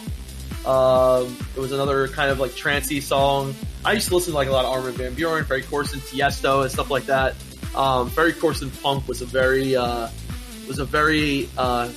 would say, popular trance house, kind of more house song back then. I don't even know how many I just named off, but we got Killswitch Engage, the Holy Diver fucking the remake from Dio. So that song right there, I feel like was really popular at this time. I'm the stick in the mud that likes the original. Well, I'm a huge RJ. I'm a huge fucking Dio fan, right? So I think Dio is like the best, metal vocalist, like actually like old school metal vocalist, like ever. I'm a huge Dio fan, even back when he was in fucking Rainbow and shit. Like I love Dio. He's a fucking god of metal, dude. But the Killswitch version is fucking amazing. And does anyone remember the Holy Diver video that they made? It was a machinima video of a guy riding around on his fucking tiger, like in WoW, and with two Holy Divers. I don't know if you can find it now. I don't know if it's still out, but it was a machinima video of a dude riding around on his mount with Holy Diver playing it. It was fucking amazing. It was great. I used to watch it like every Tuesday on reset day, waiting for the fucking servers to come back up. Okay, so I had to name off one Metallica song, and the Metallica song to me that resonates the most to WoW is Of Wolf and Man. It's like a perfect shaman song because it's basically like being a fucking shaman and like shape-shifting into ghost wolf form. I mean, that's exactly what I envision when like I hear that song. So, Alice to Jay, do you think you're better off alone? Yeah. Yeah, that one. And then I think that's more than 10. But I had to mention some Pantera, of course, because I listened to a lot of Pantera in the way, and I wanted to tell my story real quick. So we'll just say Cemetery Gates. I don't know. Although I love a lot of Pantera, obviously. So Ozfest 2004, the same year I was there. I was, like I said, 15, 16 years old, and Superjoint Ritual was playing. And at that point in my life, Phil Anselmo was like a god. Dimebag Darrell, they were gods to me, right? So we waited in line for probably 20, 30 minutes or so to go get his autograph. And like an idiot that I was, like I walked right up to him, right? And he was like, "Hey man, what's going on?" I got his autograph. And as I'm walking down, I'm wearing these like cargo shorts, these like cargo pants. And you know how at those concerts, right, they have those big tents with those metal fucking spikes that go into the ground. So I'm like awestruck right now, backing away from Phil Anselmo when I trip and fall, but I got caught on the fucking spike, on the thing. And all I hear is, right? I look back, my entire back of my pants completely fucking ripped open. Okay? And not only that, but everyone in the fucking crowd waiting is just staring at me. Right? Phil Tell me you Anselmo, just woke up, right? okay, right, listen to this. So Phil and Selma, all of Superjoint Ritual, literally stand up and look at me. So I get up, my pants are ripped. I'm literally holding my pants up. My buddy who was with me is dead quiet for like 10 seconds. All of a sudden he goes, "He's fucking wasted!" And everyone just goes, "Yeah!" and starts fucking cheering, dude. And it's like, it's totally fucking saved the moment, man. Totally saved it. Phil Anselmo starts fucking cheering for me. He was like, "Hell yeah, brother!" And I just walk away holding my fucking pants up. I will never forget that moment. I love that it. was, yeah. So that's it. Yeah, there's my list, dudes. Very, very cool. Very cool. All right, Hunk. Great addition, Steph Camp. Hunk, what do you got? Let's rattle through your honorable mentions. Okay, so like one of a band that I really want to put in the top 5, but just couldn't find room for, was Paramore. Always been a fan. I think anyone in the mid 2000s enjoyed Paramore, and most guys had a bit of a crush on Hayley Williams. So the song I'd go with would be "Crush, Crush, Crush." Quite like that song. Then like there's a lot of hip hop. I squeezed MIA into my top 5. Love that song, Paper Plane. But I was looking at like this Eminem and maybe some Cypress Hill. But I'd probably go Eminem, Like Toy Soldiers. I thought that song had a lot of meaning for the time it was in, and I listened the hell out of like that on my playlist when I was playing in TBC. Then the Aussie rock bands, like I always had Silverchair in there and Powderfinger and Super Jesus. Throw out some Super Jesus, Gravity. Fuck Great yeah, song. Gravity is one of the beat. best songs ever. Isn't it a great song? Fucking Yeah, nobody have to throw out plays it Gravity. on the radio and it breaks my heart. Oh yeah, I know. And then like, Silverchair, Without You, and Powderfinger, Love Your Way. I'm pretty much at 10 already. But again, back with the hip hop thing, I had a lot of Beastie Boys. So Beastie Boys, Sabotage, and then I think I've got 2 more. And so I'd go Alien Man Farm, Smooth Criminal. Ah, yes, very Great nice. song. It hit my cutting room floor and it broke my heart. I'm glad you put it in there. Oh, someone had to throw out I Alien would say Man Farm. when you like the cover more than the original. Yeah. Yeah. Number 10, just Gorillaz, Clint Eastwood. Okay. Always had some hell Fair enough. roll and Hell had the yes, person build it. I'm so glad someone included the Gorillas in here. I fucking love the Gorillas. How can you play WoW without having Gorillas in your Oh in your yeah, list? dude. Very good. Live with the So Feel that's Good me. Inc. Can't beat it. Yeah. So that's me. Very good. Very good. All right, Mike, round us out. All right, so this one didn't get included because it wasn't sort of a song that you'd like listen to playing WoW, but like Holy Mountains by System of a Down is actually my favorite song by them. I think it's like, maybe this is like like not the best compared to me, but I think of this song, it's like the Bohemian Rhapsody for System of a Down. This song takes you on such a fucking journey, and every time I've ever listened to it, it's like blasting it. When I had the CD album for it, I'd fucking blast it in my car with everyone I was listening to, and it would just be just like a fucking journey we'd go on when we play Holy Mountains by System of a Down. I have such a soft spot in my heart for that fucking song.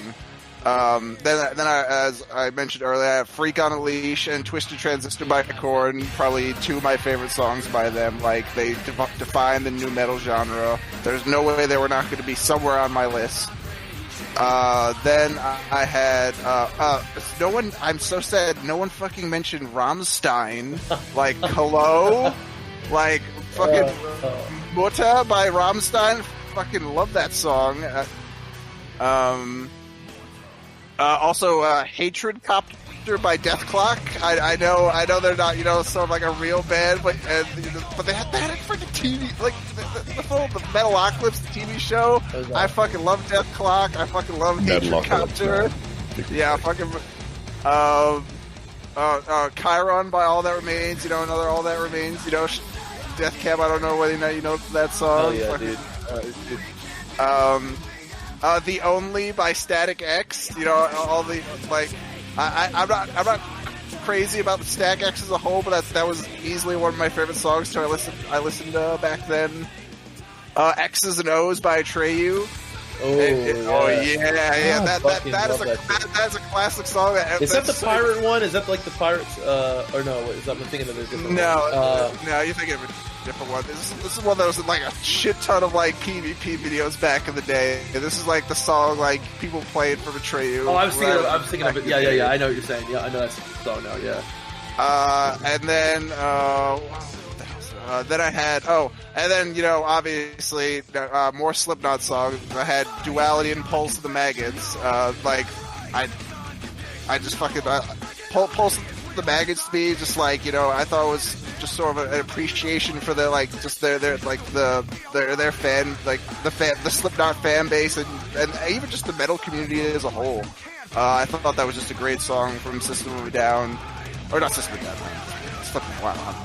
Slipknot, I also had System of a Down songs on there, but it's like a fucking amazing song by Slipknot that I had to put it on there. So, and same thing with Duality. Everyone knows fucking the beginning of Duality. So, and I think, that was me. Very good, very good, guys. You have absolutely smashed it this episode. That's the list. We've built it. Our proposed perfect TBC playlist. Look, obviously, everyone, music is subjective. This is just stuff that we like. Please let us know your thoughts, on the Discord. Try not to throw us under the bus for our personal musical tastes. But if we miss something that you like, let us know and share the music and share the love. But I think these guys did a phenomenal job. It is, here we are 3 hours in. It's so late where you guys are, and hearing the passion in your voice on this topic is just infectious. So thank you so much. I'm going to start with the thank yous and the goodbyes. But look, everyone, like I said, this playlist, I will put a link to it in the show notes. I'll put it in the Discord. Go and have a listen. Give it a go. Go for a 3 or 4 hour session with WoW and see what the boys have given you. And we'll see if you like it.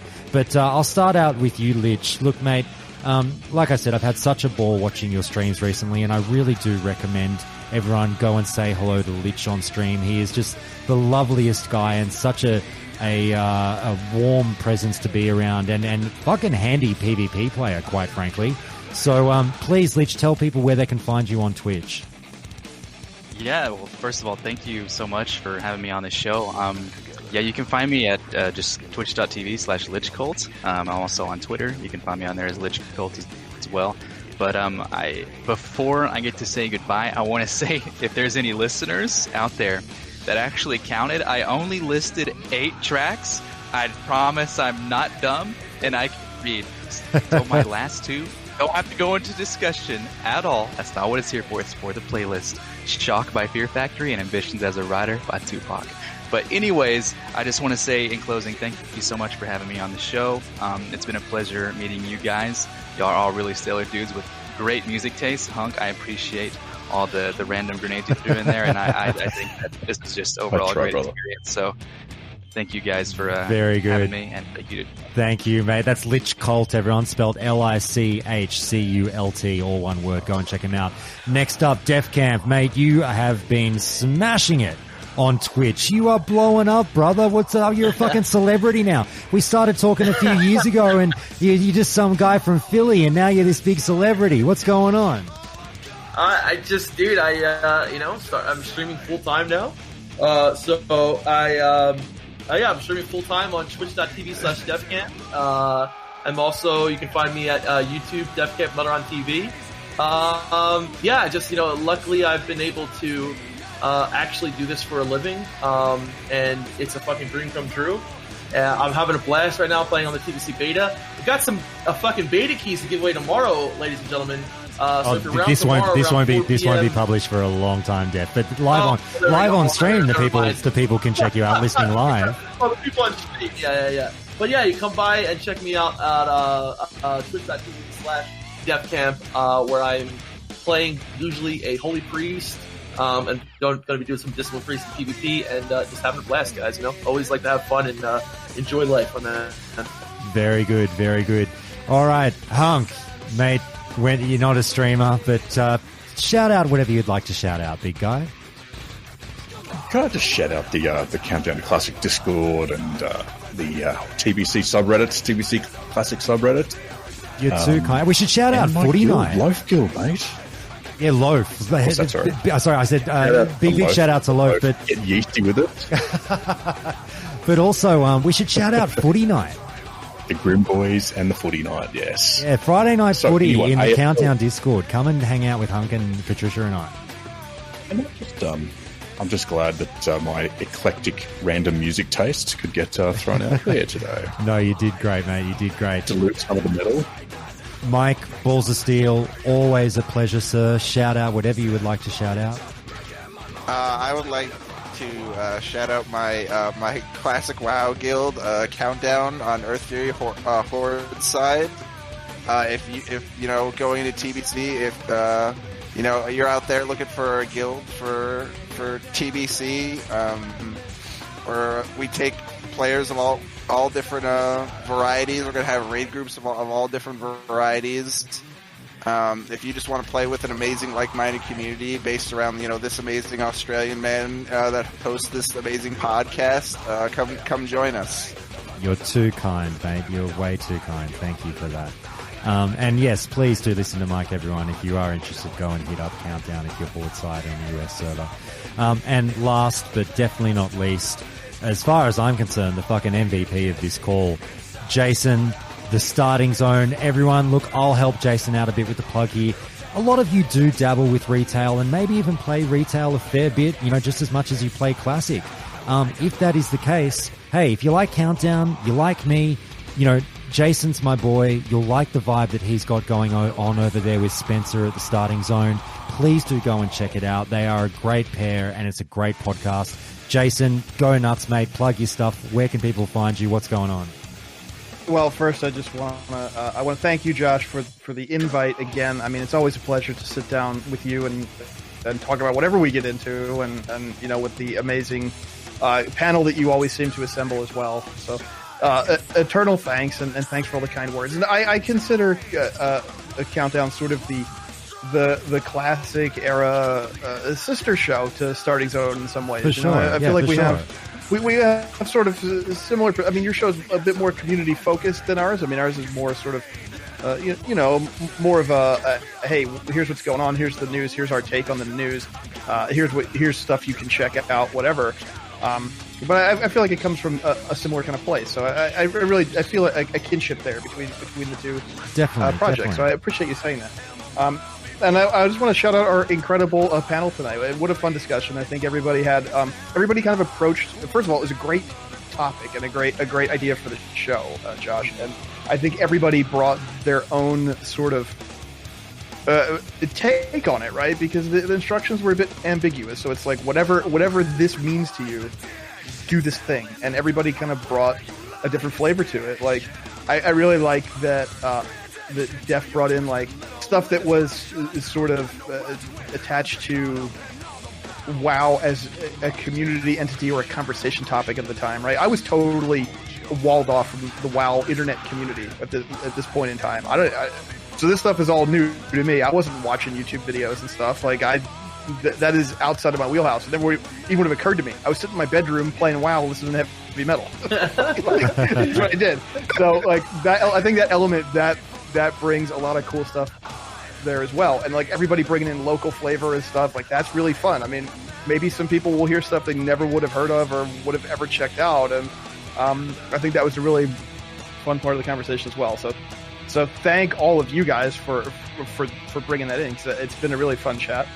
And yeah, the number one thing for me to plug is Starting Zone. You can find it at startingzone.com. You can find it on any podcatcher that you prefer. We're on iTunes and Spotify and Google, and there's an RSS feed. If you have any kind of podcatcher that actually works, you should be able to grab our RSS. You can find me on Twitter at Shieldwald. You can also find me streaming. I stream on twitch.tv/Shieldwald. I mean, the streams have been kind of intermittent lately. It's just kind of a hobby of mine, but, feel free to stop by. I'm usually doing, retail raids and Keystone Dungeons and stuff. So, always a good time. And, those are all my plugs. So, thank you, everybody. I want to plug everybody on the show tonight more than anything else I'm doing. No, you're all legends and well said, mate. That's very, very sweet. Thank you, mate. All right, guys. Well, look, we'll don't be strangers, and we'll be in touch soon. This has been awesome. Also, I have to say, what was this? Was 3 hours? This was 3 hours of hardcore music chat. It was such a nice thing to do after having that long stream tonight, just kind of chilling with the guys and hanging out. It was really fun. Thanks for this, Josh. Again, thank you, everyone. My pleasure, mate. I really had fun here. Yeah.